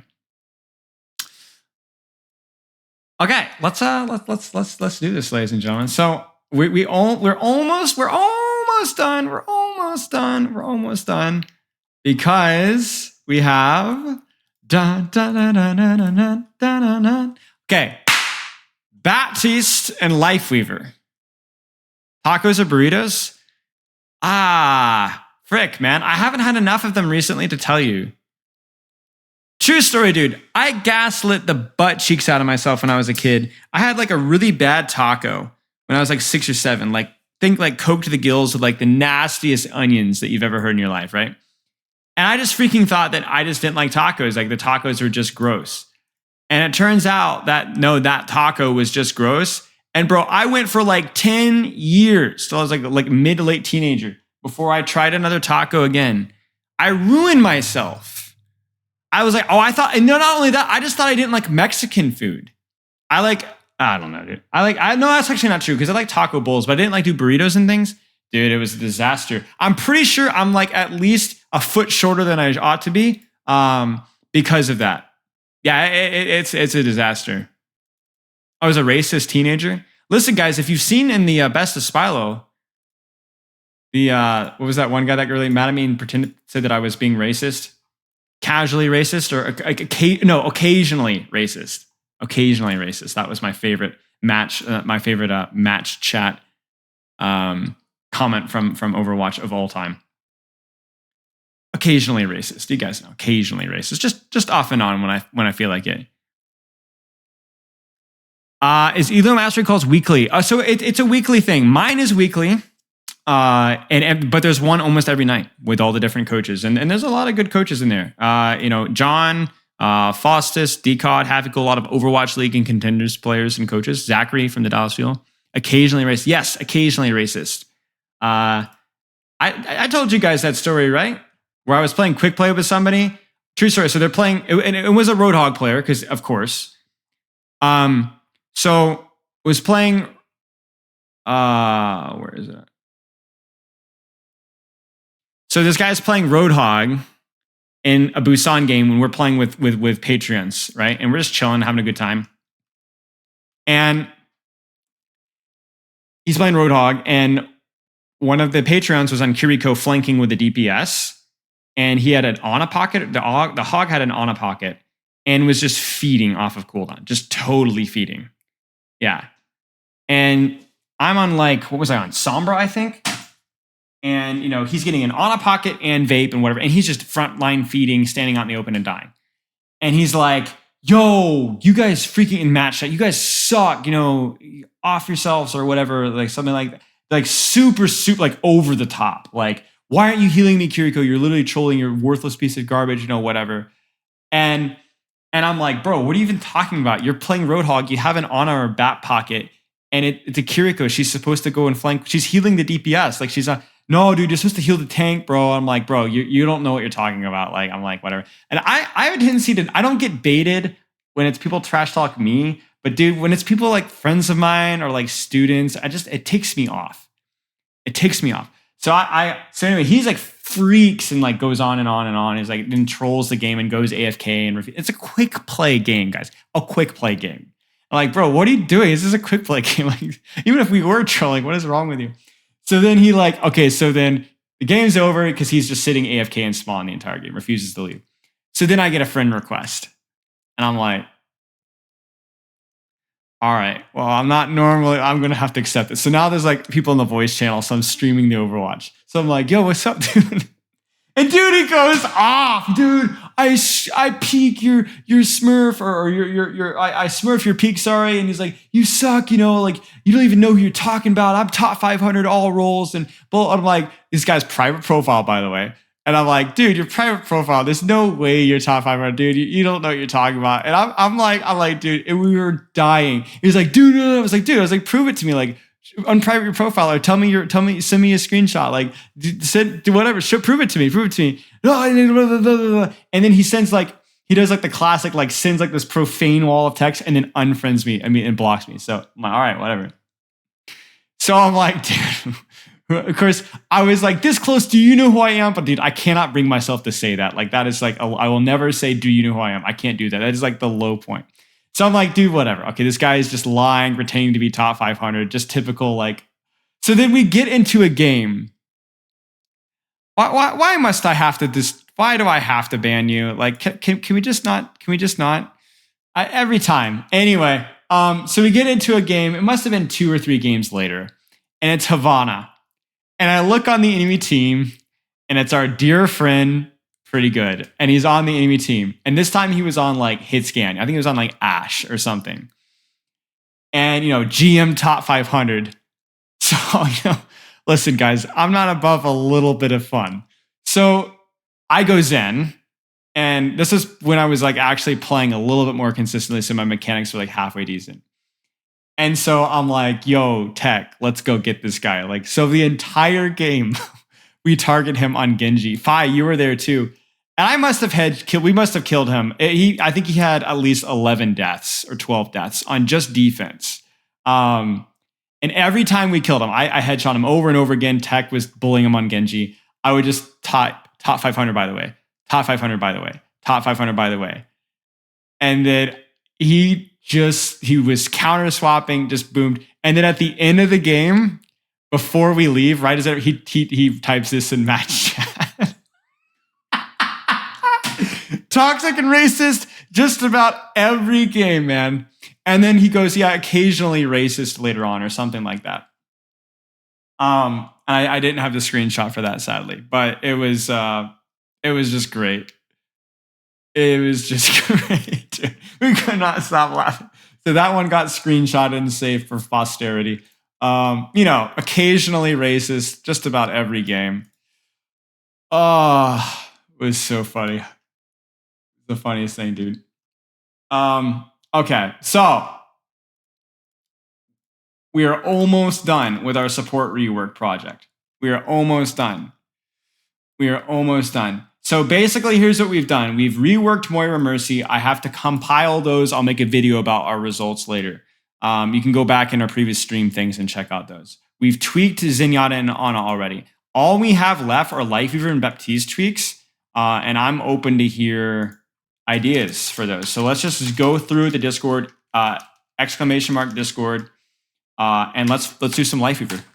Now, to be very clear, I don't think he needs a rework. I think it's unrealistic, like totally unrealistic. Like I think it's unrealistic to expect half these reworks anyway, but they're not going to be changing Lifeweaver. So we need to find some simple thing to do, whether that's, I think one of the ideas that I heard that I liked was that like remove or reduce the weapon swap and maybe shrink his HP pool by a little bit. I think probably some quality of life changes with Life Grip. There's a lot of other details. I'm just going to zoom through here. This should not take near as long as the other ones. Thank goodness. All right, cheers, Grumpy Monk. Thanks for the sub, by the way. But yeah, okay. Let's take a look here. This is pretty intense, but we'll give it a look. Damage reduced now applies 2 damage each shot over 1 second. So it's like DOT.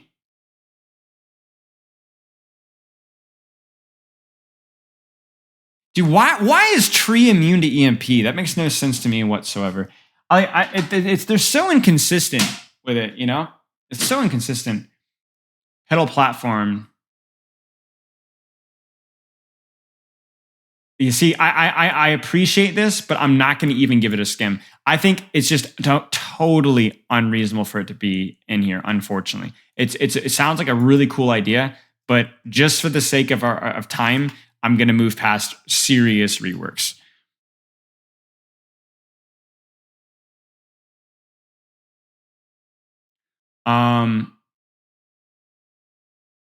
Yeah.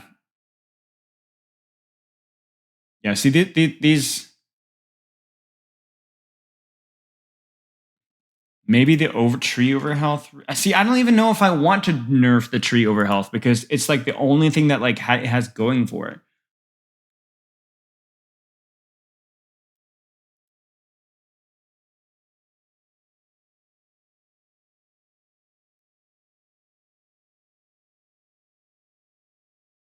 Do we want to increase projectile speed for Lifeweaver?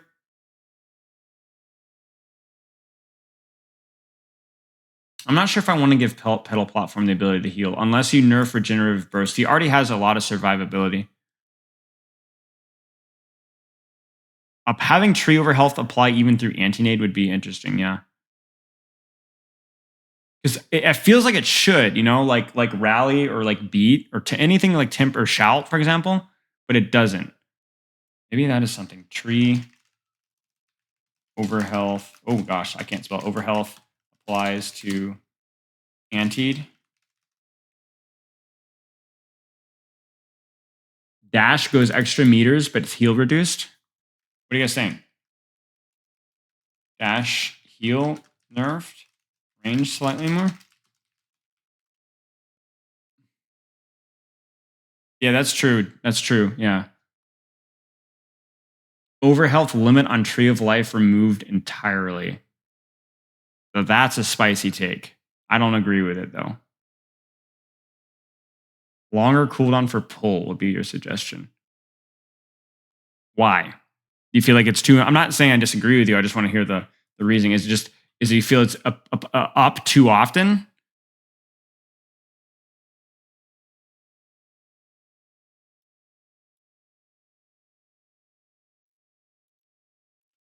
Auto charge heal. Remember we talked about the quality of life change? Where like you don't have to hold down the charge, it just automatically charges and you tap it to release.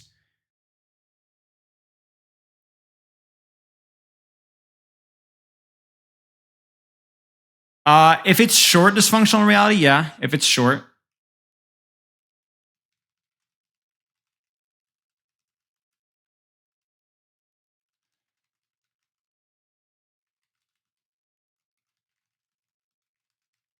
Okay, perfect. Yeah, I don't mind taking a look.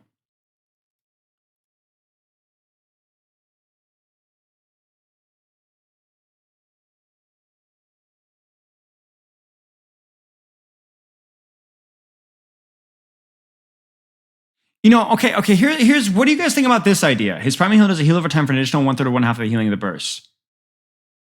I like this idea a lot. What if his heal amount was nerfed by 40, 50%?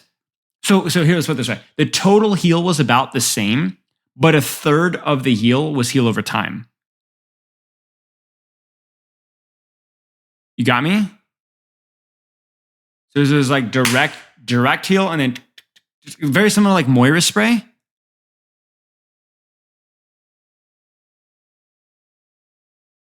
What if the pedal, like Brig packs, yeah. Heal does percentage HOT. I feel like that would be really useful. I don't like heal over time because it already has travel and charging that gets my teammates killed. The question is do we like heal over time or do we like burst healing? Because I know a lot of people that don't like the ease with which Lifeweaver puts out healing. So we can nerf his healing per second total slightly, but shift more of it to heal over time. What if his pedal couldn't be used by other team and they stepped on it? I don't know if I like the stuck idea. But not being used by other team is hardly a hot take. Maybe pedal not activated. Well, but see, but that also like there's like nuance with like using pedal to activate on enemies. I don't know. I'm not sure how I feel.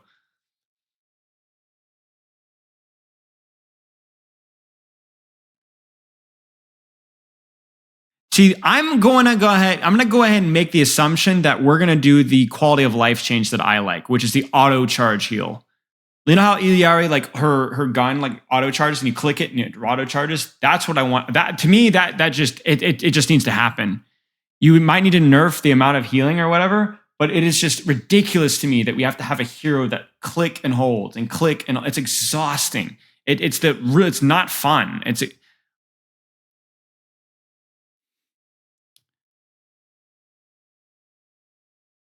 Yeah, no, I agree with you. Dysfunctional reality. It does feel not super amazing. You just sit on pedal and heal people. What if grip gives a turning buff such as fast rising and use it more offensively?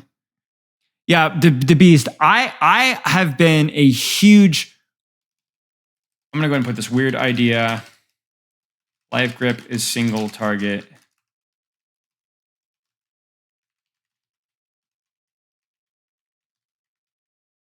I've been a huge proponent of what am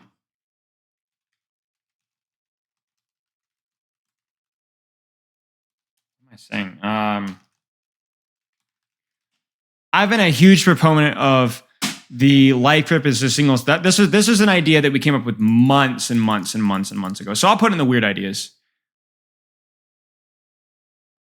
Hanzo.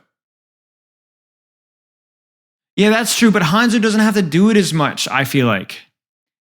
Maybe you're right. Maybe you're right. I don't know. That's a fair point, though.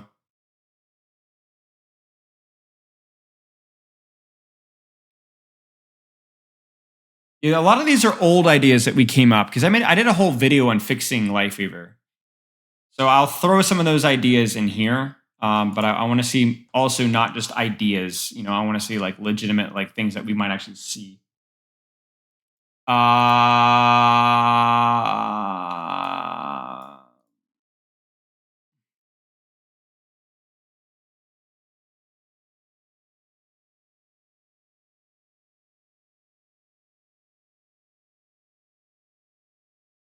And I just don't. I'm of the opinion that right now, I think either life grip is going to be removed, or life grip is going to stay pretty much as it is. I just don't think there's any like tweaks that you could do that would make the situation feel like any better without like ruining it in some other aspect. I just don't think that there's ways to make life grip feel better, maybe tiny little bit, but it feels like as much you're losing as much as you gain.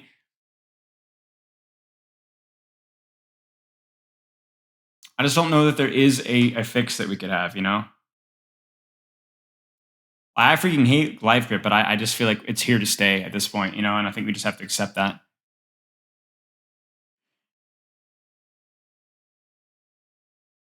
Life grip allies can be manipulated. Can you just imagine Lifeweaver life gripping a Reinhardt and like flicking it like kind of like what they were like Rack Attack was doing with like the pedal combo, but doing it more with like you can flick it. You can be like, and Ryan just goes, yeah! Just like flying over your head. Does 3 on push cart make it move faster? No, 1 is the fastest that you can move.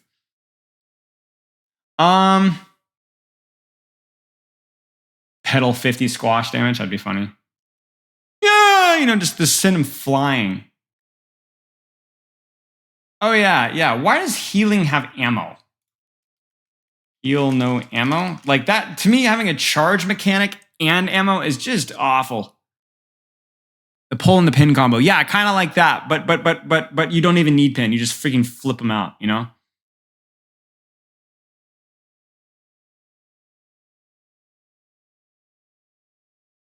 Slight explosive effect. Yeah, it's not a bad idea.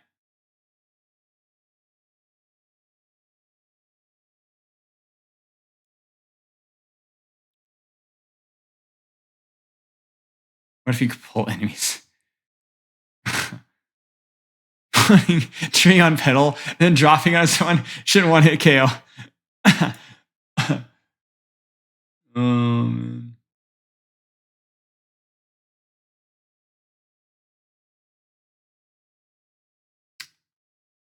The problem with pull is all the things that make it frustrating are all the things that make it clutch.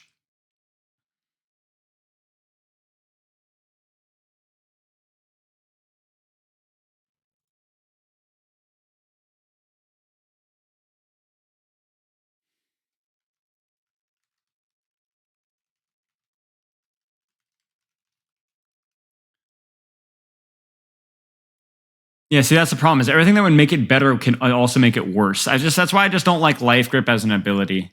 Anything that like specifically manipulates your teammate's positioning directly just feels weird.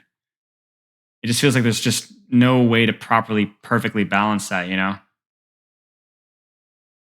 Worst ability they've ever put in the game. No, I agree. It's not the laziest ability they put in the game, because it has a lot of upsides. I can think of a lot of abilities that don't have quite as many downsides, but have basically no upsides at all. But it's certainly the most difficult to balance ability in the game. I think it would have been smart to just not put it in at all.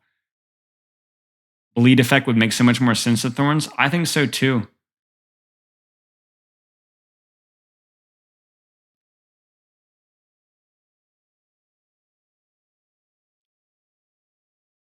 Lowers his HP.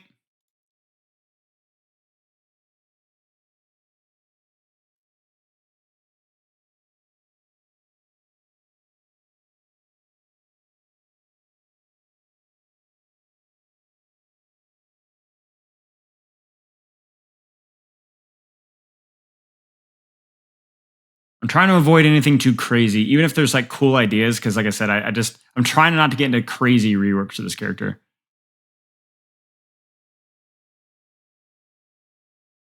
Now I'll spawn somebody. Okay, can we just remember for just a second, guys? I want you guys to just close your eyes. Do you ever like have a moment you're like, yo, that actually happened? How? There's no like that. Do you guys ever like someday like? I'm not trying to get political here.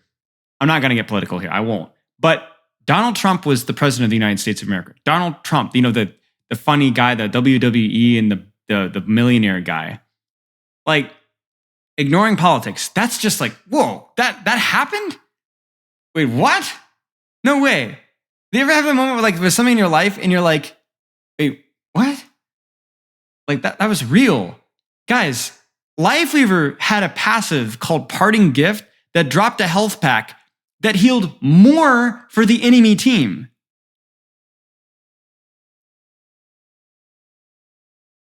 What? What? That was real. There was a real passive that dropped a health pack.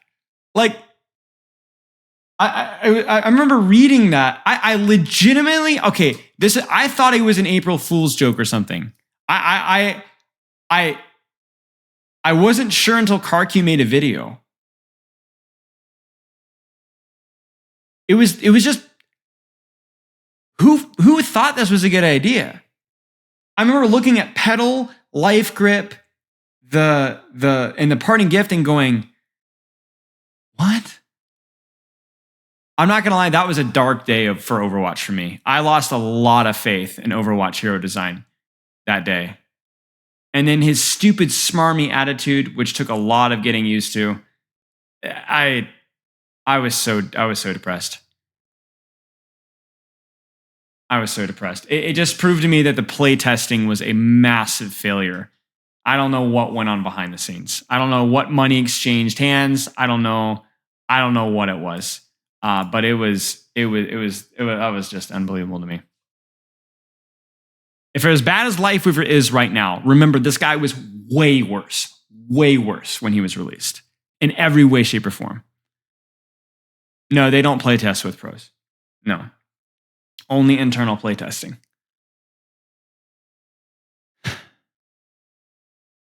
Yeah, but yeah, it was. It was just like, am I awake? Like, you know, like it just felt like it wasn't just bad; it was weird. You know, it wasn't just bad; it was weird. That's what I'm saying. Like, it was just like, wow, that is really strange. Is this the guy where it has the request? Okay, no, we're good.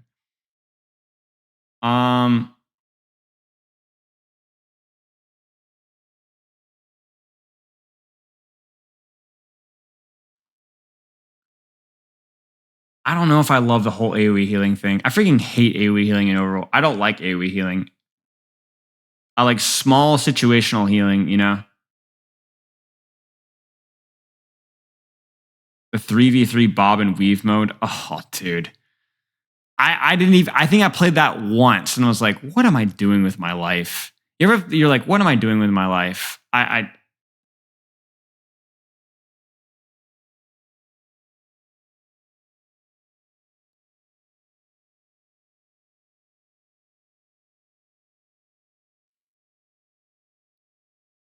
Everyone's talking about the projectile speed. Is the projectile speed that big of a deal? I never really got it as much of a deal, but it does. Maybe it's a project. Maybe you guys are right. We definitely need to change the spread if it was that good. And I actually don't know if I want the ammo to be that much more.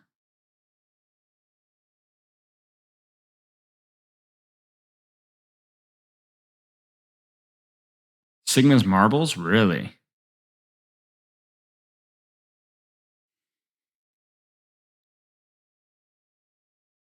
What do you guys think about reducing pedal platforms HP?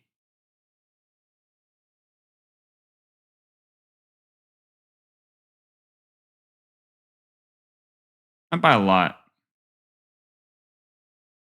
Oh yeah, true. Reaper can't.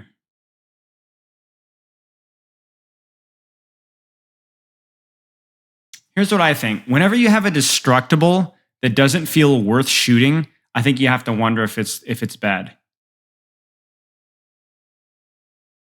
Because if it's pointless shooting, then it shouldn't be destructible. Maybe that's kind of facetious, but you guys kind of see what I'm saying, right?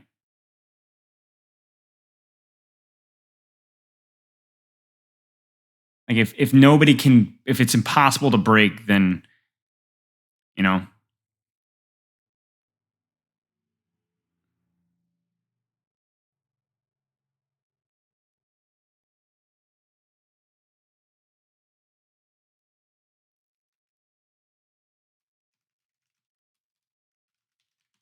Nothing major, just like 300 or something.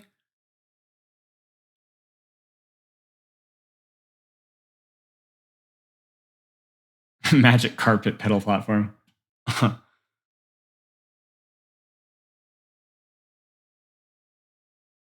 This is the thing. These are great and all, but like it's just not gonna happen.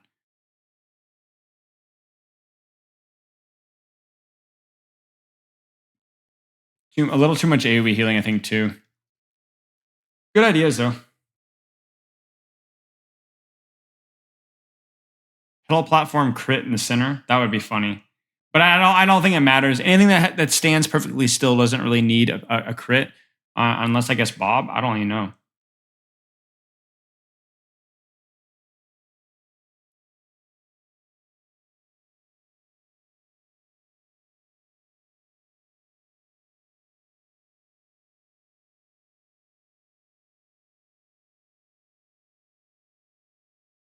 What do you guys think about the crit heal? Like it's like a. You guys remember Star Wars Battlefront when you hit like the reload at the right time of the weapon and it prevents it from overheating for a while afterwards? Do we want that with a heal? I don't know if I want that with a heal. I understand that it increases the skills thing, but I just don't. I think tree is okay. Thanks, Rhythm. Appreciate it. Good evening, ladies and gentlemen. How is my microphone sounding? E setting for teammates to press interact before getting pulls. Yeah, I don't know.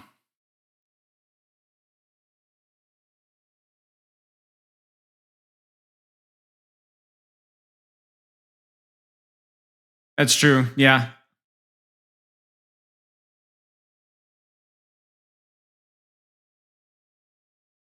I know what splooge means.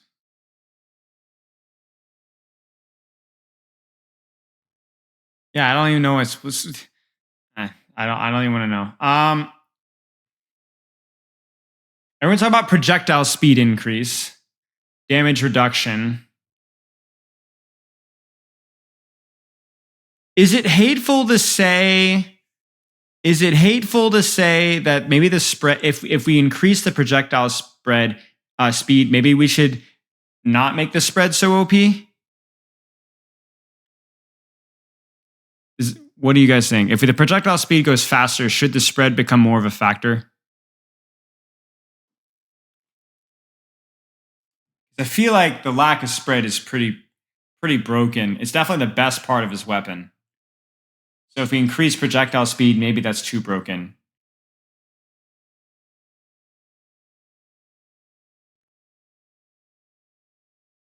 Hello?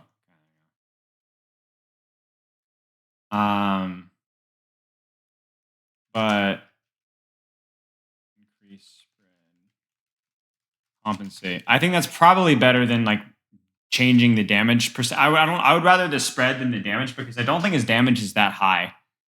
Obviously, I still kind of like the whole DOT idea, so we'll have to tweak that in there.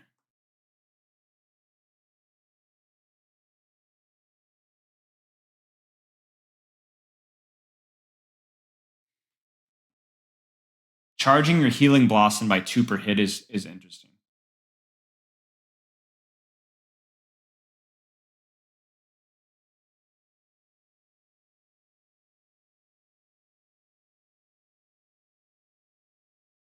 Bonus to shield. Bonus damage to shield. Yeah. Bonus damage to shield.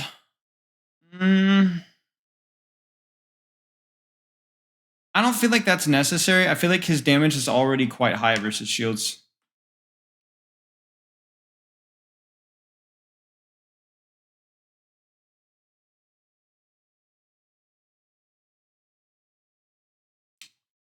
I've already added that idea, y'all.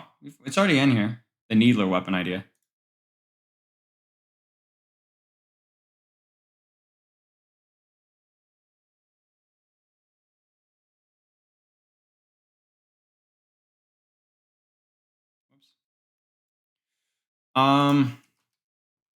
Pedal elevation control. This is getting a little bit more intense than I thought it would be, but yeah. Yeah, see? Dashing starts the support passive instantly. I don't like that. I feel like Lifeweaver has enough self-healing as it is. I feel like rejuvenating dash is like actually pretty decent now. It's better than most support cooldowns. Like, I know his hitbox is still big, but it's 50 healing and it's on a low cooldown too. Was it 5 seconds, y'all? 5 seconds? That's pretty good. Yeah, he doesn't need any more self-sustain.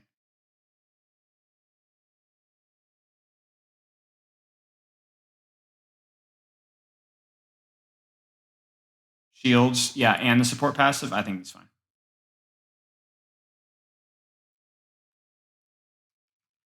If anything, hitbox shrunk a tiny bit, 200 HP.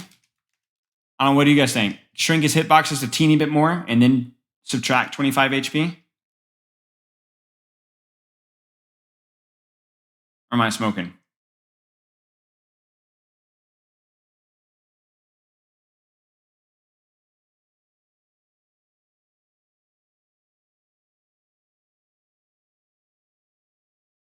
This would be hilarious. Use this pedal platform as a frisbee to knock you ball the air.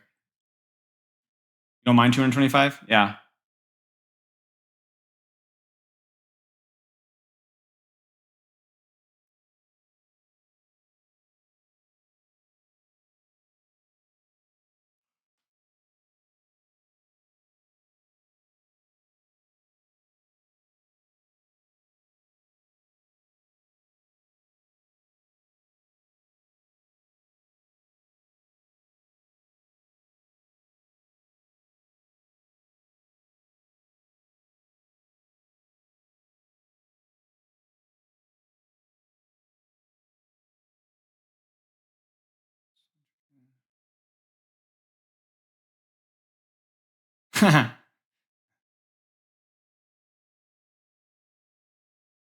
I will say that to this day, I still don't know what Lifeweaver's niche is. I know more about Yari's niche than I do about Lifeweaver's niche.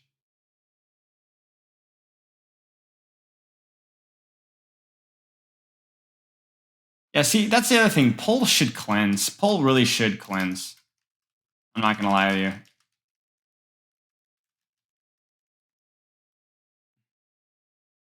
Isn't it to enable aggressive plays with Pole? Yes, but it's such a tiny niche.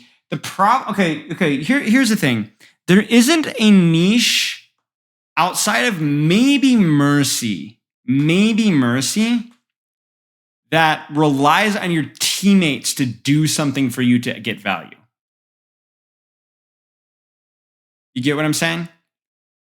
Lucio, Brig, Ana, Zen, Ilyari, Kiriko, Baptiste, they could do their thing, regardless of what their team does. Even Lucio can Reddit Lucio, right? Enable, disable that whole fluid. You don't need your team to capitalize off of your speed for you to be getting value. But Lifeweaver with Life Grip and Pedal to an extent needs people to play more aggressively. And if they don't play, like I've learned whenever I play with a Lifeweaver as a tank or a support, I tend to turn up the aggression just a little bit so that he actually gets value out of his healing per second. So he actually gets value out of Life Grip. If I'm not giving him Life Grip targets, then he's just a bad character. So it's like with Mercy, it's kind of similar, like where you need like a DPS to take an angle and go really aggressively. And if you don't, it's really hard. There's nothing really else you can do. And it feels like the same with Lifeweaver. You know, it's like you need somebody to feed to get value. So if somebody doesn't feed, then you don't get value. And that just seems so weird to me. I just don't know what his niche is. You know, I just don't know what his niche is.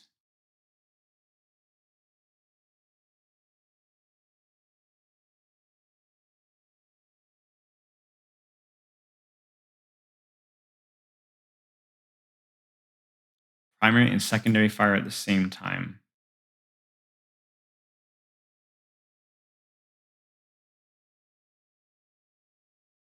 It's a cracked idea, but I can see it. I can see it. So what I'm trying to do with Lifeweaver is trying to enable his damage to like have some meaning in some way, shape, or form, so that he has some sort of space creation capability.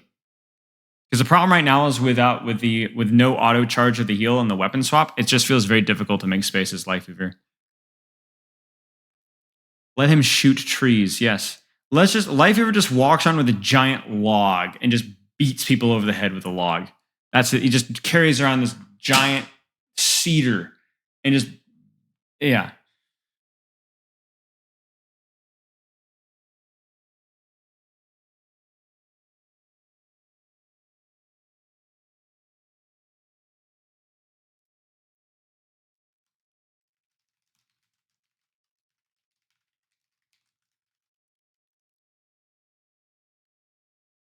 Yes, exactly, Rhythm.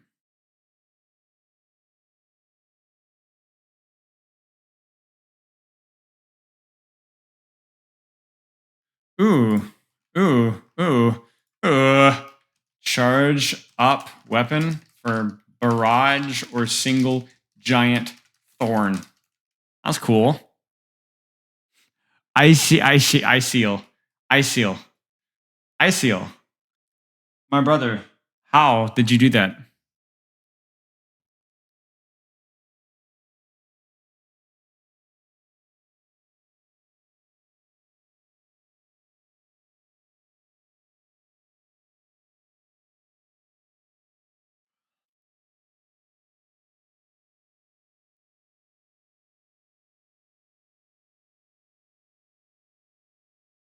Can't spell funny English words. What country are you from again?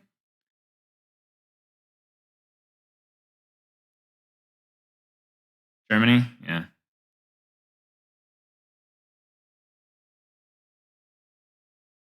Ironic that you're making fun of. Never mind. Give me one German word that's easy to pronounce besides no.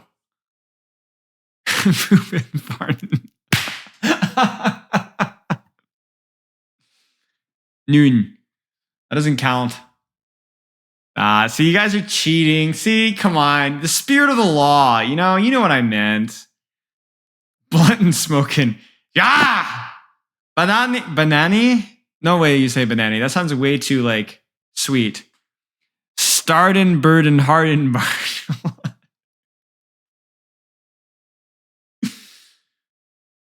Belong, hardy. Banane.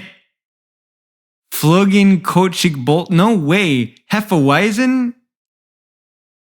Oh my gosh. What were all the Dutch memes where it's just literally just like English, but just like weird, just a bit too aggressive? Yeah, but that's the funny thing. German is just aggression. Arbeitslossigkeit Sicherung. Oh my gosh. Is that like a small, does that mean sheep?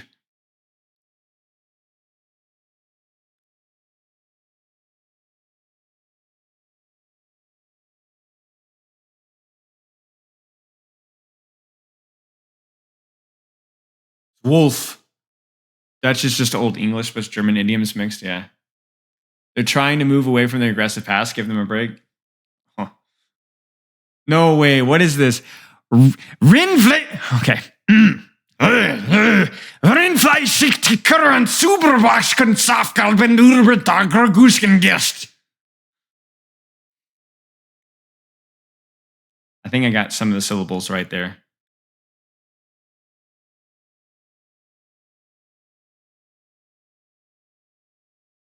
I got like Rindfleisch.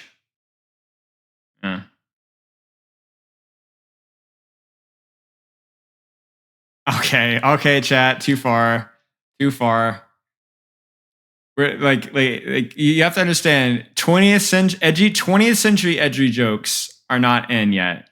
You have to wait. No, you're good. It's only 19th century edgy jokes that are okay.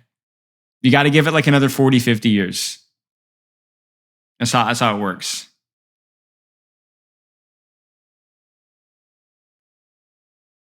I don't know how 9/11 gets the pass, but I don't make the rules.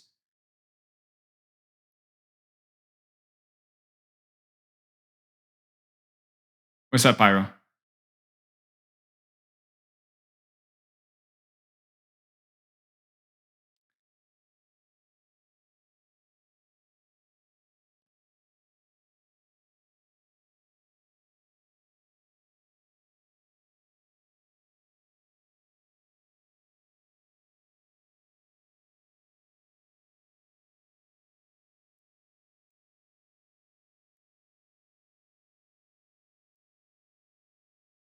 Yeah, see, I already did all this stuff. Just got home to enjoy the rest of the stream. Welcome. We're working on Lifeweaver. I think we're basically done with Lifeweaver.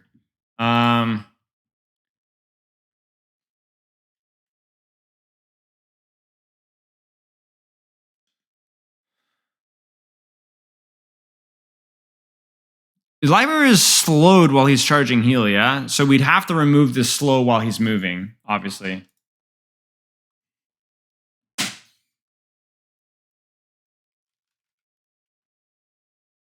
Remove the jank? What does that even mean?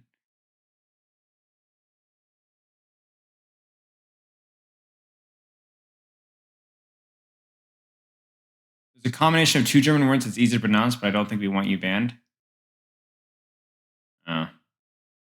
Now, trust me, I have said much worse on stream. I used to get baited all the time by like follow notifications from like people trying to bait me to say stuff, and I would just say it, and I'm like, oh, thank you so much for that. I'm like, oh my gosh, dude, it was like.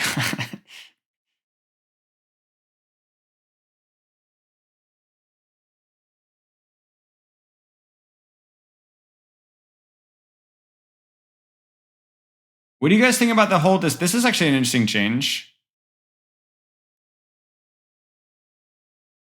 No, there's not. I don't. They were back when I was a much smaller streamer. I don't think there's any clips. Now it ascends to ground level when nobody's standing on it for 1 second. What do you guys think?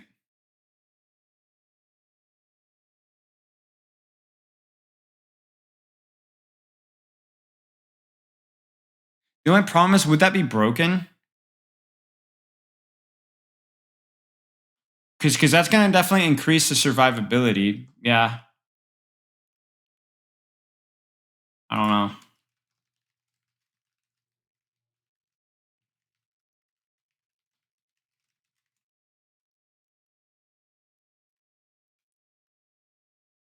Yeah, definitely lower the HP. Yeah, lower the HP, but allow people to like drop off and on. Yeah.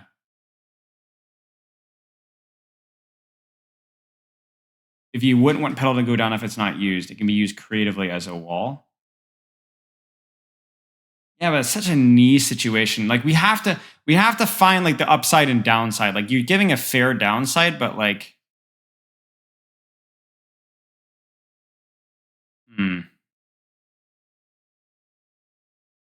like how many times do you actually body block with pedal besides like Busan, Mecha base? But if it goes down, it still can be used as like a trip pad. You know what I'm saying? Like if it goes down and then people step on it, it's still disorienting and they step off and it goes down and they step on it good. You know what I'm saying? Like,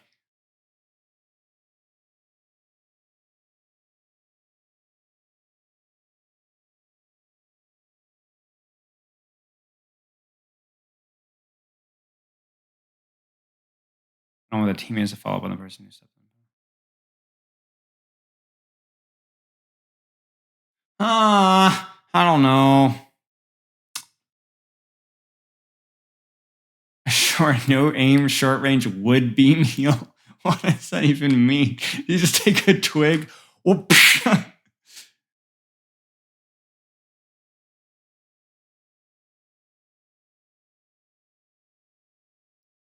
maybe. I'll put it in the ideas. I'll put it in the ideas. Now it just sounds like he's just shooting poop at people. I don't think that's a good idea. How does a wood beam? What is a wood beam? I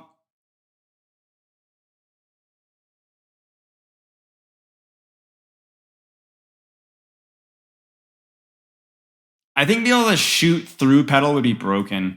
I think part of the problem, the trade-off of pedal is that it puts you in a really safe position, but that you can't necessarily shoot through it like a barrier.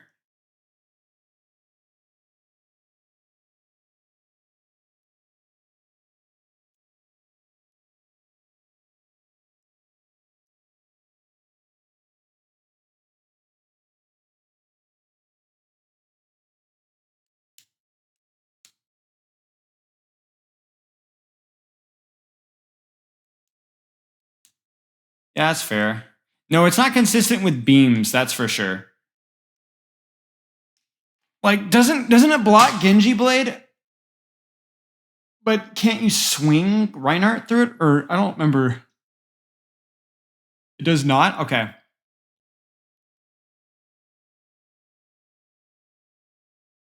Yeah, Ram punches through, that's right. Yeah, we removed ammo and heals. Oh, we're halfway there. Whoa! We're living on a prayer. What if pedal is a small nuclear bomb? Upon application, the entire game shuts down.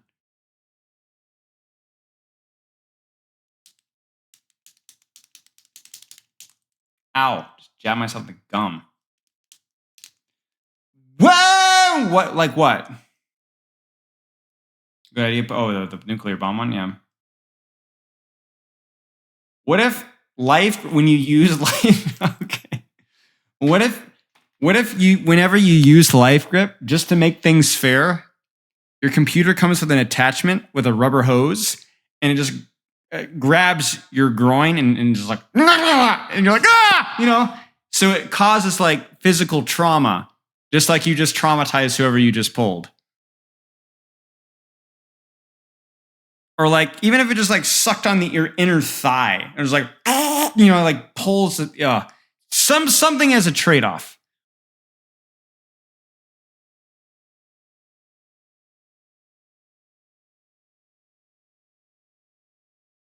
Or just takes your computer comes out with a hammer and a mallet and just beating your feet.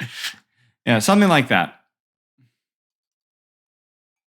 Huge hammer to the groin when you life grip. I'm sorry, Ryan. Please, I can't do it. Oh, that would be hilarious. Okay, guys, I think we're pretty much done with Lifeweaver here.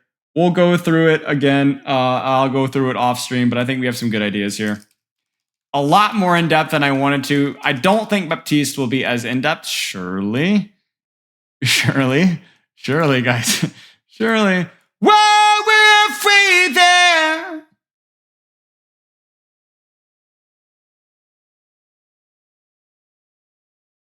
You should hear what his mother has to say about that. Sounds like a Simpsons episode. Yeah, it's awful. Nah, I think that prequel is fine. All right, Baptiste. Okay, the problem is with Baptiste. is that his abilities freaking suck. That's Baptiste's problem. His weapon play is fine. Abilities suck. I mean, it's just literally just the abilities that need changing. Classic Simpsons is great. It's just the abilities suck. That's it. Besides that, Bap's fine. Ult's fine. Gunplay's fine. Jump's fine.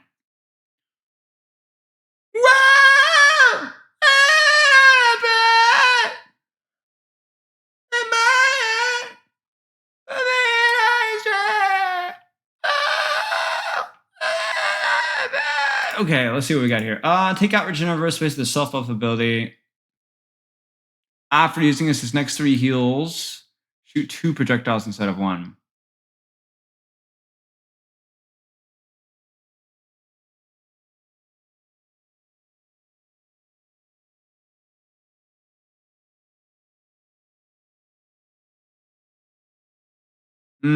Yeah. Burst increases heal projectiles or competency. Better AoE support. You think his shift nerf is justified? Yeah, I do. I just think it was, I don't know. I mean, it doesn't change the problem though.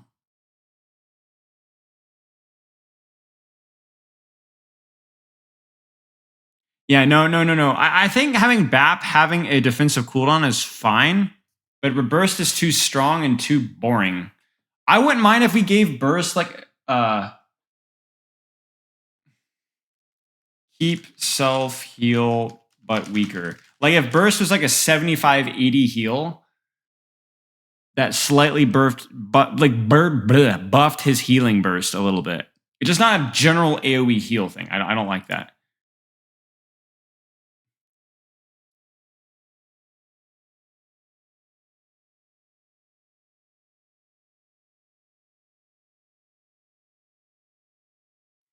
Yeah, what about Lampazin?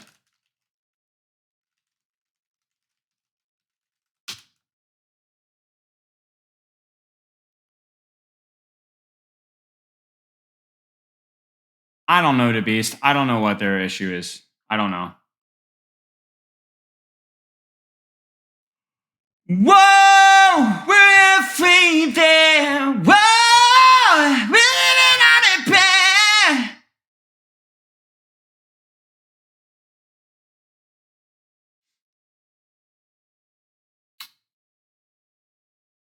What do you guys think about letting Baptiste heal? See, I don't. Yeah. Should Baptiste be able to heal himself with his heal?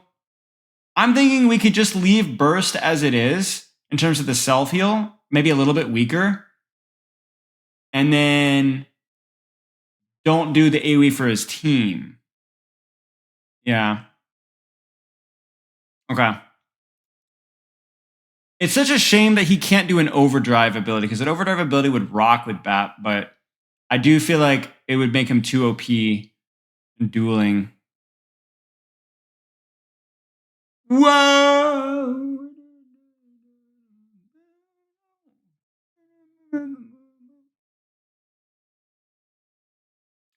Thoughts? You guys even see that?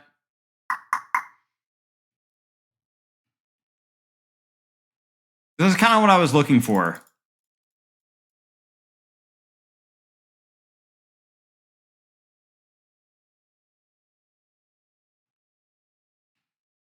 Maybe not to this extent, but just think.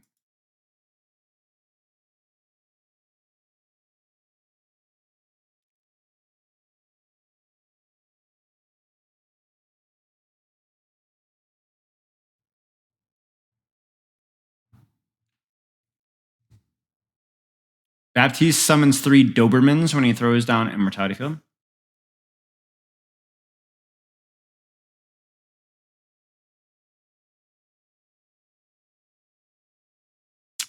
Here's my one problem. Do we want to lean into the AoE buff at all?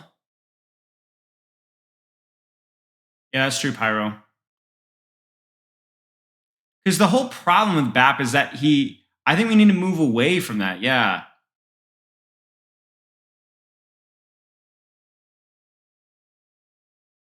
So maybe if shift no longer. Oh, yeah.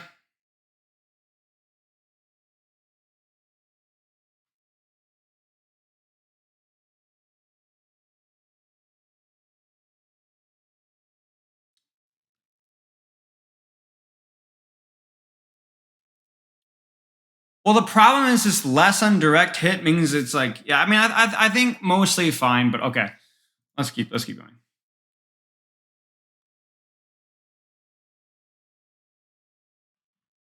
No, what did I do? I hit something with my mouse. Okay.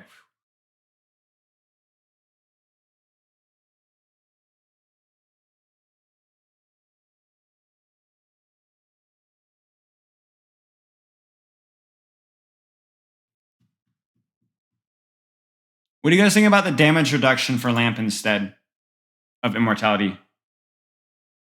It might be a net buff is my only concern. Just like you would need to tweak the numbers 20%, 25%, 30%, 15%. No Immortality.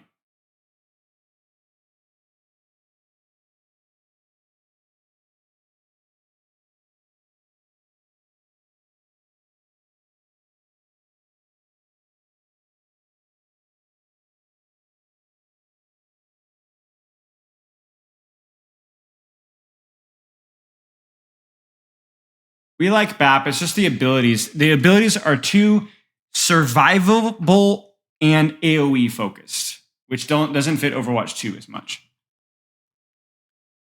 Could you widen the area of it then? Yeah, maybe. But the problem is the AoE.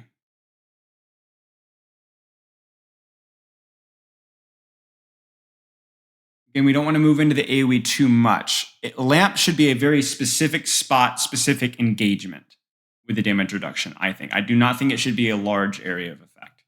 As it is now, you have to be unbelievably grouped up, or it's mostly just one or two people that are getting the Lamp. The AoE is his niche theme, but I don't think we have to completely abandon that, but I think he needs to be a little bit more flexible outside of that, and that's where I think the struggle comes into play.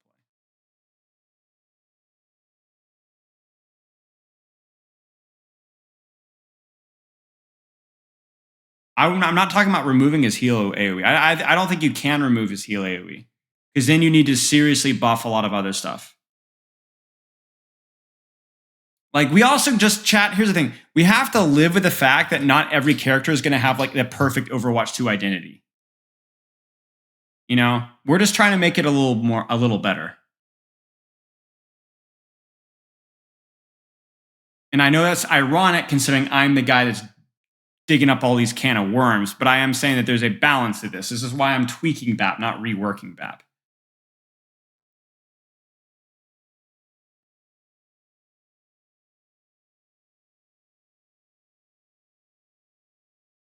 I'm trying to find something that his shift AoE isn't just AoE healing, raw AoE healing, nothing else.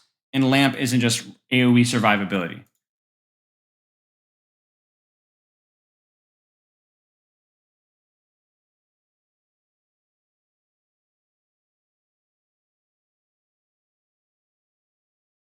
I don't know, Varashi. I don't like cleanses as much, honestly. I think cleanses need to be super situational. Like life grip kind of a thing, you know? And even Suzu at least is a small AoE. AoE cleanse would be super busted, I think. It would completely remove Ana's ability to play into her.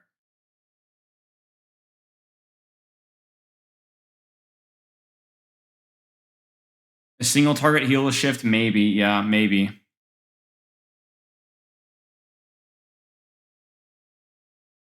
That is BAP's problem, is like he can't. Weird ideas.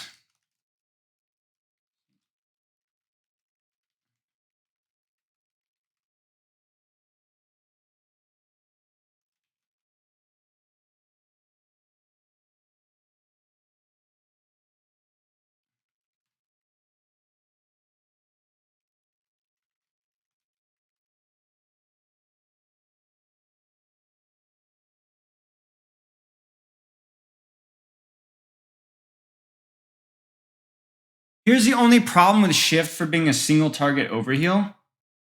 How would Bap heal himself? Is what Varashi says should happen? Because I like the idea of having shift be like a single target overheal, like almost like an armor pack kind of a situation. But how would he be able to heal himself? Because the problem is it would be very bad to have his ranged heal also tied to his self heal. You would need like a third ability almost, or like 2 charges or something.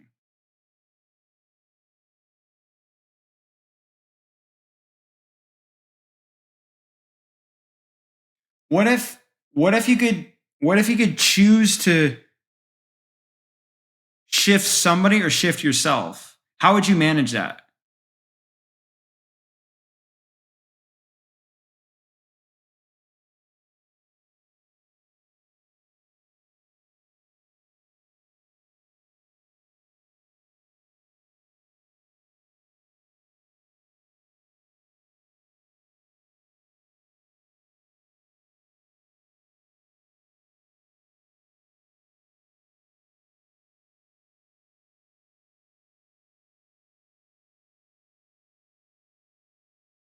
Has to be a solution here.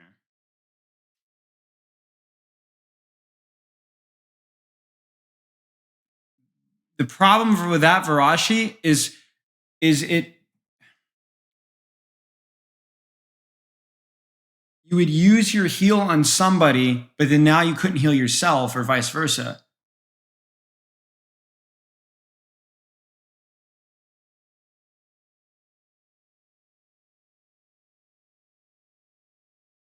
Make it a targeted ability.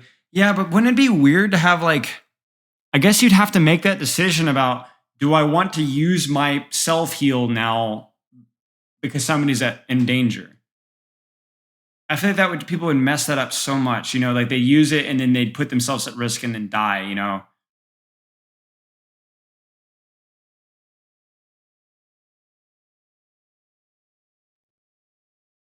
I feel like if we could solve this though, Bat might be good. If we could find a way to make this work, it might be good. It might be fine.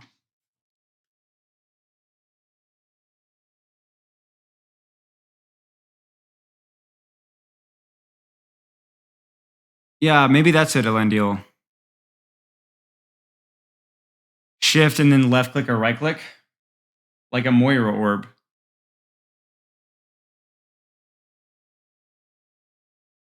And with the Zarya bubble UI, like you can hit lock on at the target.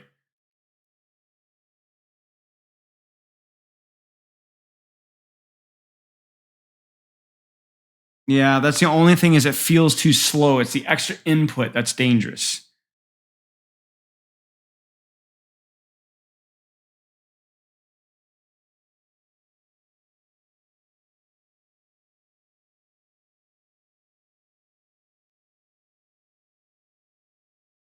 What if it was like it's always a self heal?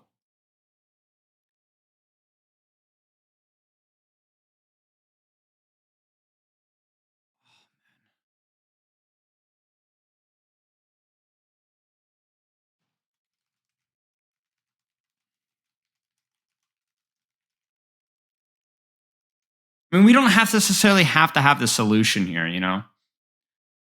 I think just bringing these up, it feels like something that we could hash over the water cooler.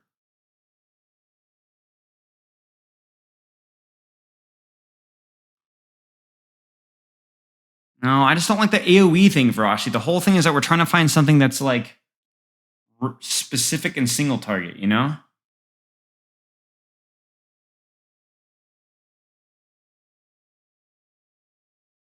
But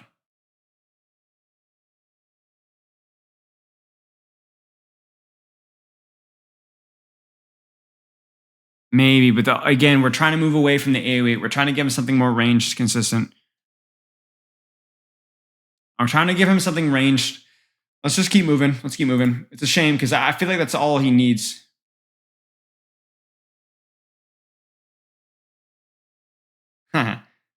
That's fine, Joker. This is just for fun, Joker. It's not a big deal.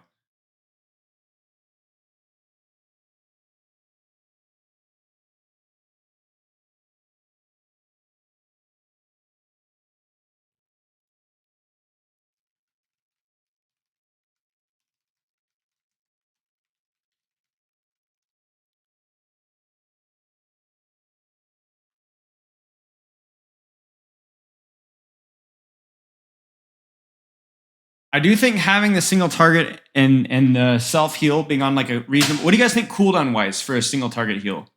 I was thinking like 8 seconds, 9 seconds. I want it to be like not spammable. I want it to cost something. You know, it needs to be an investment. You know, because I don't. You know, I would say probably 100 healing. I would say 100 healing over. Or maybe over time. But it's just basic. Would that just be armor pack? 80 healing? 70 healing? But then that would be like really weak for such a longer cooldown.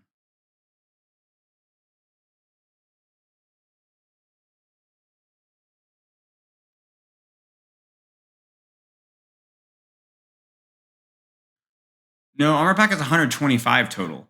With I'm pretty sure a 25 burst. It's 100 over time. I'm fairly certain. Yeah. Yeah, it's 125, I'm pretty sure.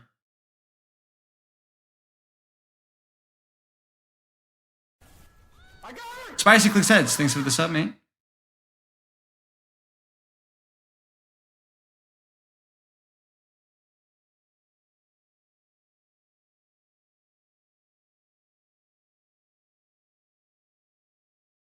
Yo, chat. What if we made it a really weak heal over time? That would actually be kind of a nice quality of life thing. What if it was 80 healing? All right, just ballpark. And it was a 5-second heal over time.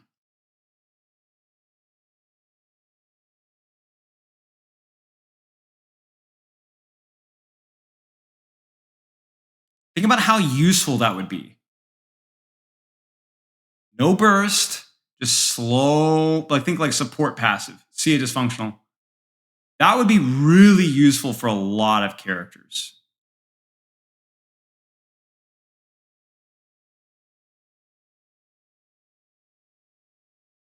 You say heal over time is annoying to play against, and I agree, but what's the alternative? Burst heal? That's just as bad, if not worse.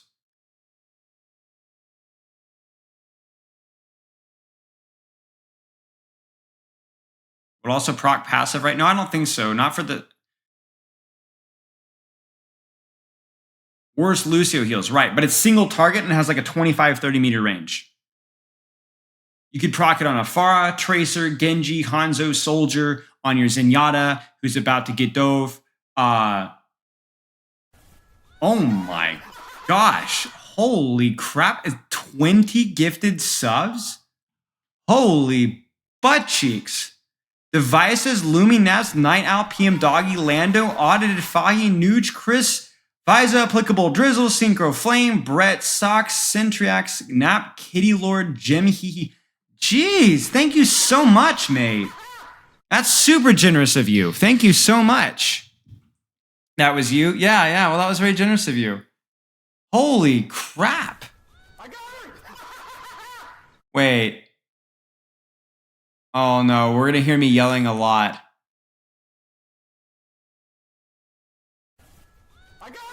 Dude, I forgot to set the I guess it doesn't work with anonymous. Usually with gifted subs, it stops after one. I change it so it wouldn't spam, but I guess with anonymous, it's not gonna work.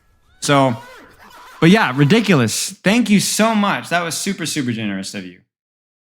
I appreciate it.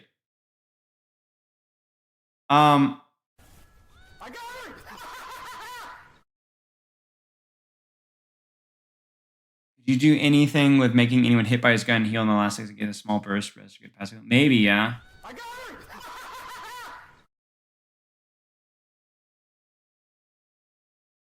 I like the really weak heal over time idea. Like armor pack, you know?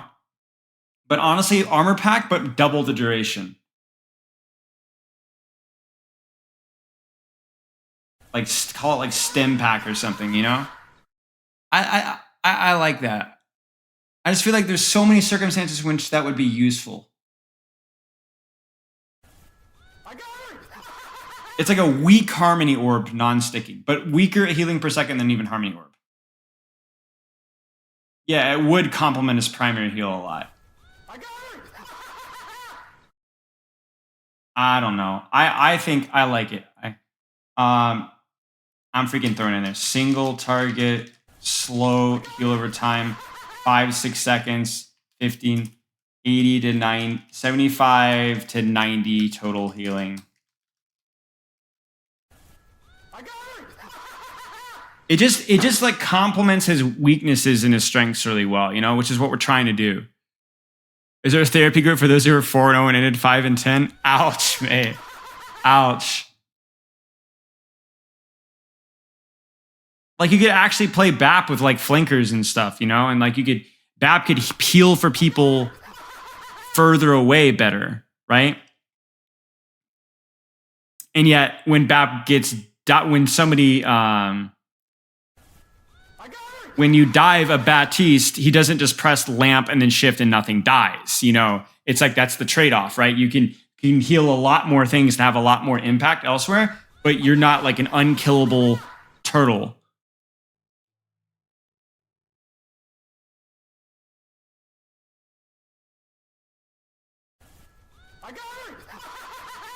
Yeah, I mean, maybe if Rashi not targeted heals yourself.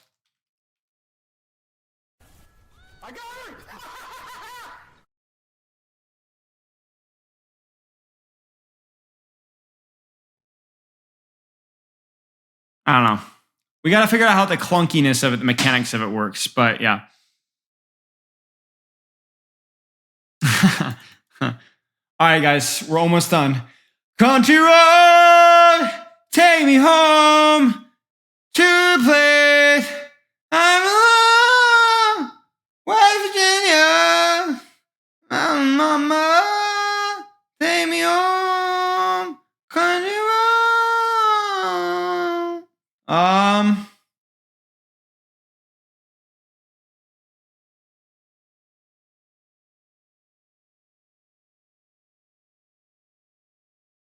So we were thinking, Lore Master, that the lamp has a damage reduction capability instead of the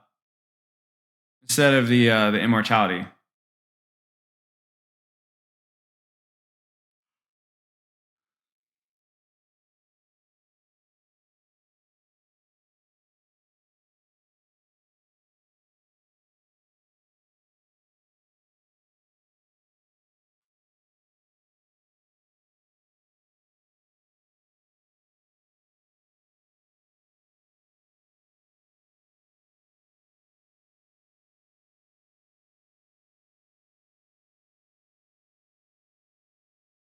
Level 3 hype train.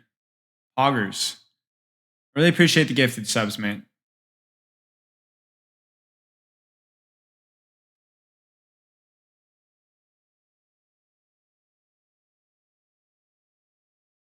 I don't think so. I don't think swapping Immortality and Window and Babsky would be something to consider, no. I just don't think... I think Immortality Field is way too situational to be considered an ultimate. It's very powerful in perfect circumstances. It's very weak in others. And I think having it being an ultimate would just be super unfortunate. Whereas Window is just consistently high value, right? Even if it's used in just a zoning fashion. It's like you have to respect it.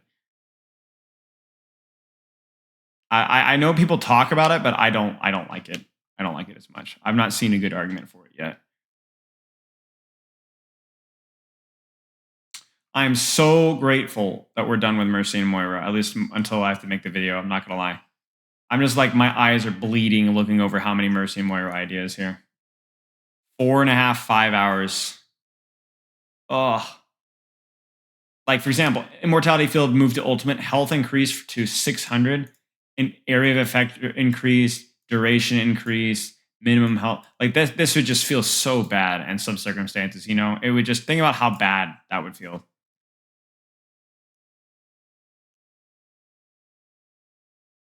The irony is that people get mad at Immortality Field for being a cooldown, and then they make it an ultimate and make it 10 times worse. So it's like, it would just feel awful. You know, it would just feel awful. I mean, it would maybe have impact less often, but it would feel terrible when it did.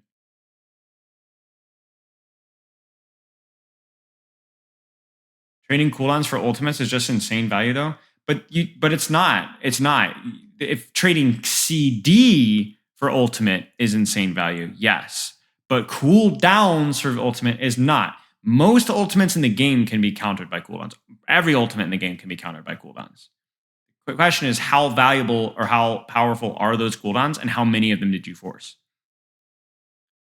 Lamp doesn't counter Blade. Lamp and regenerative bursts and, fill in the blank CC, and that counters ultimates.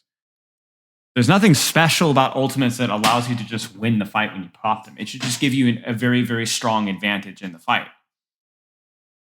If you use an ultimate and you force all of the cooldowns, like if you use an ultimate and you force like 6 cooldowns, 5 cooldowns, that's unbelievable value because your team did not have to use cooldowns. And so that they have the cooldowns to win the fight. So yes, you're not the finishing blow, but you still win the fight off of it.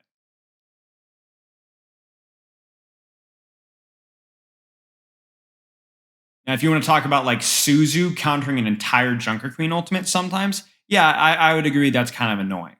I would agree with that. That's why I think you got to be really careful. But yeah.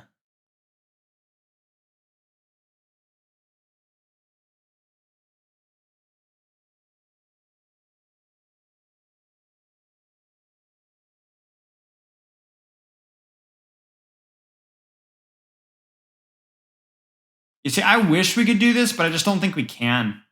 I wish we could give regenerative burst like attack speed bonus, but I just don't think we can. That would be such a good fix for this character, but I just don't think we can do it. Hey, what's up, Nuno? It would just be too broken. He's too good at 1v1ing people already.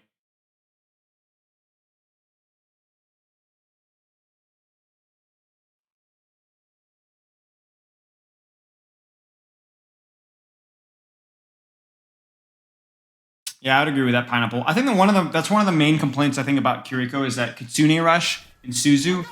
Nuno, thanks for the sub, mate. I appreciate it. Kitsune Rush and Suzu don't fit her kit as much, like her playstyle, but it's not enough to be like a major concern, I don't think.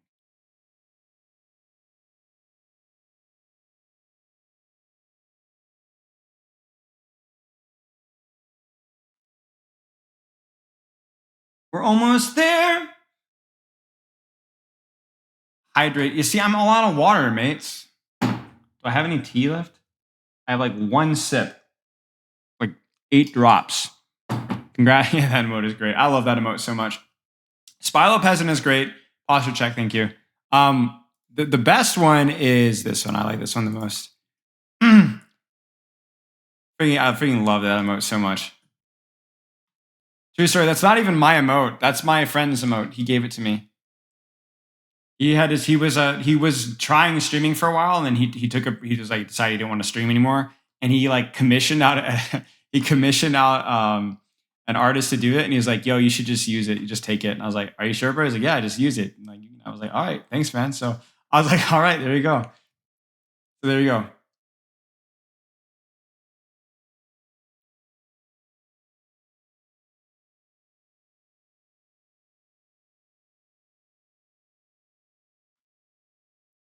What's up, Cruz?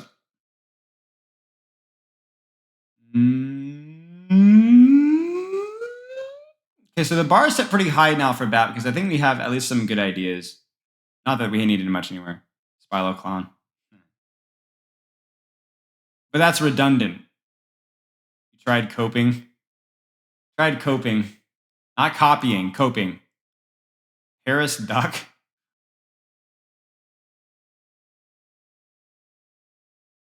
Country roads, take me home. Q&A still happening? No. We did that earlier. That was the first thing we did. I like trying coping better. That seems funnier to me. To the place I belong.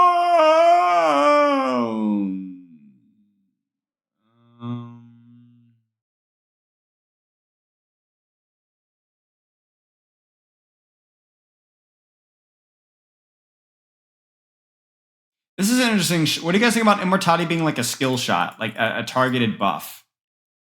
What do you guys think about Immortality being a targeted duration buff? But the problem is that you can't break it. I don't know if I like that. Surely I can sing. Surely. I don't know if I like it. It's an idea.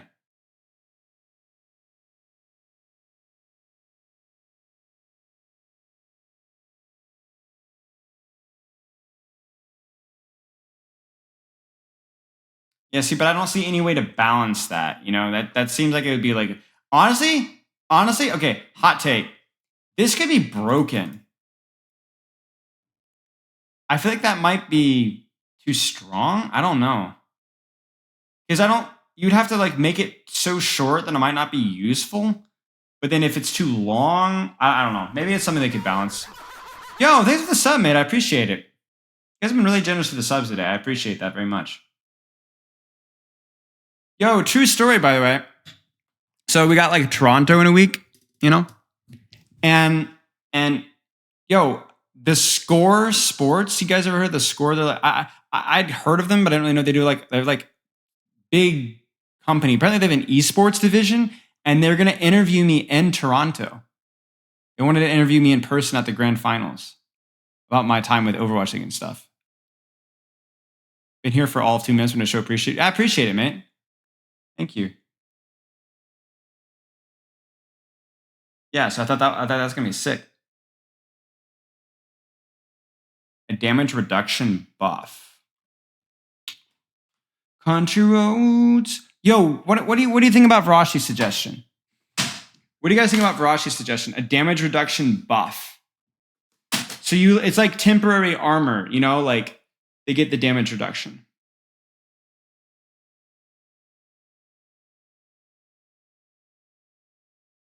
Are they going to interview London too? I don't know. I don't know what they're going to do. I'm not really correlated with London anymore, so who knows?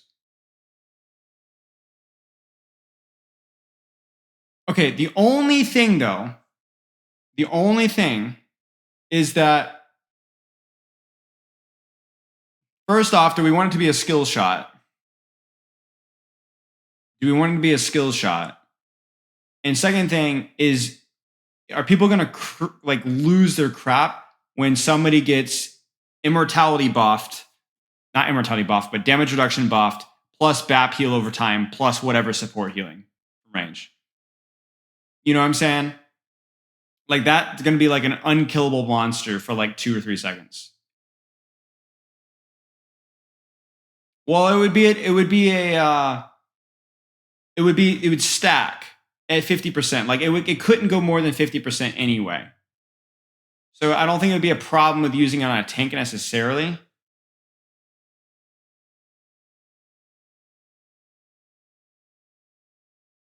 Now let's put in a weird idea.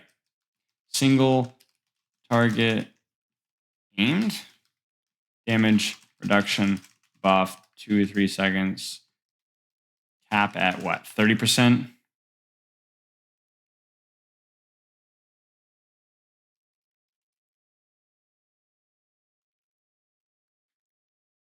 I mean, keep in mind, we're losing immortality field for this, right? And it would be single target. Single target.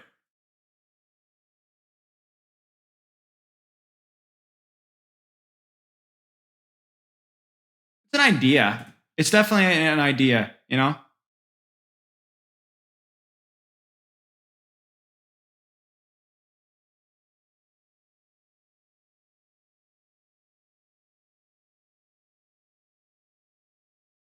Blading Genji, right?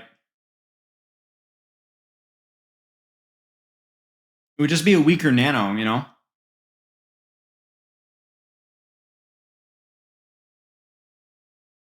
Yeah, the problem I'm seeing here is that it would make BAP very squishy. But you know what, guys? Okay, here's the problem with BAP. All right? Hear me out. Hear me out.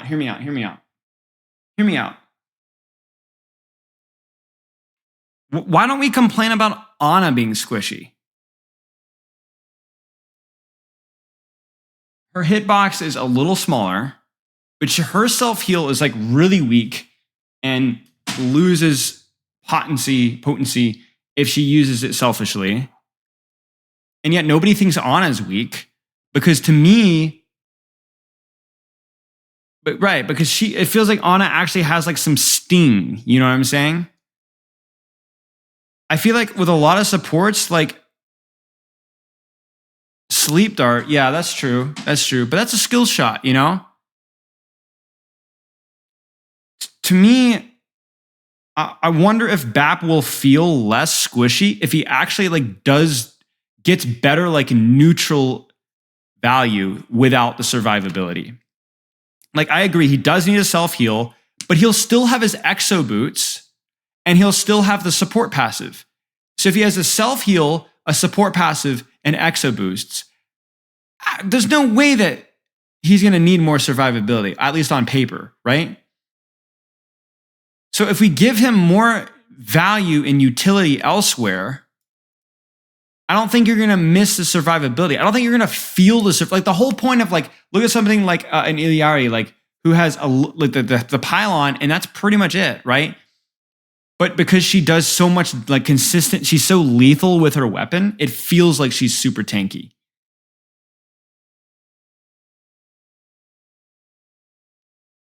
I'm just saying that like survivability is a two-way street. You know, either you have raw tankiness or you actually do stuff. Oh, small hitbox too. That's fair.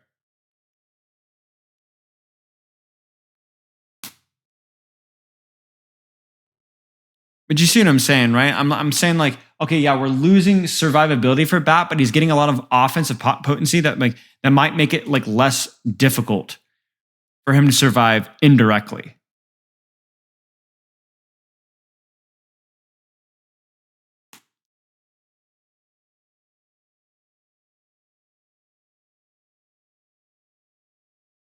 I don't know.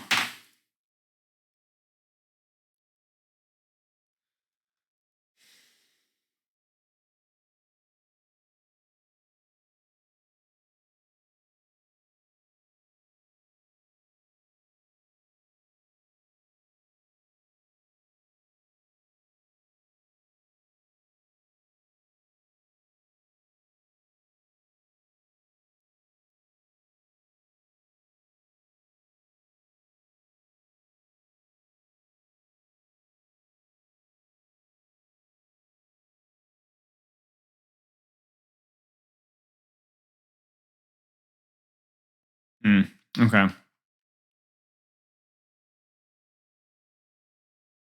I think we're good.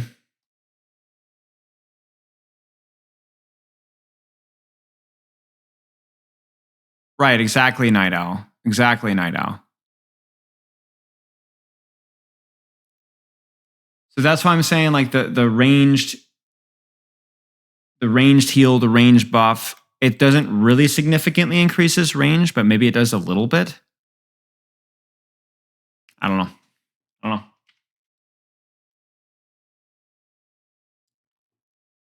I'm not sure.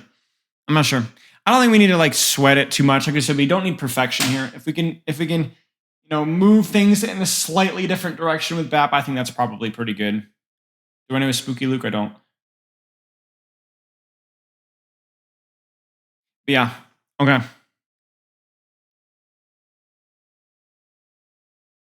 I was gonna do hammer time, but this has gone a lot longer than I thought. These two things took a lot longer, and then obviously the ELO Mastery call went longer too. The exo boots to make them more, maybe, yeah, maybe. It's not a bad idea.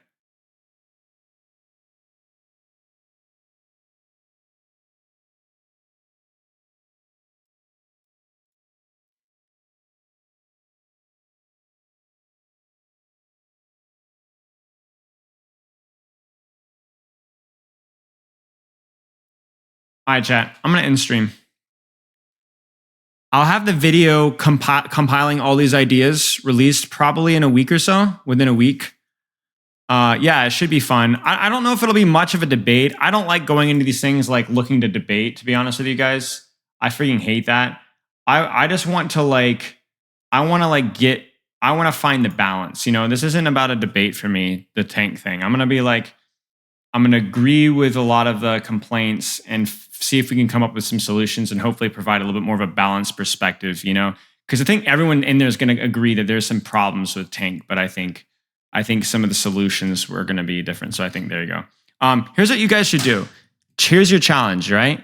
I'm not going to host anybody. Go out and touch some grass, legit, for 5 minutes. Go tell somebody. Go compliment somebody. Somebody that means something to you. Go be nice to them. Say something nice. There's your challenge. No host. Go do something nice. Go do something nice. Go do something productive or touch grass in that order. We'll see you guys on Saturday. Saturday we'll have some Patreon games. I think. I really don't know what we're going to do on Saturday.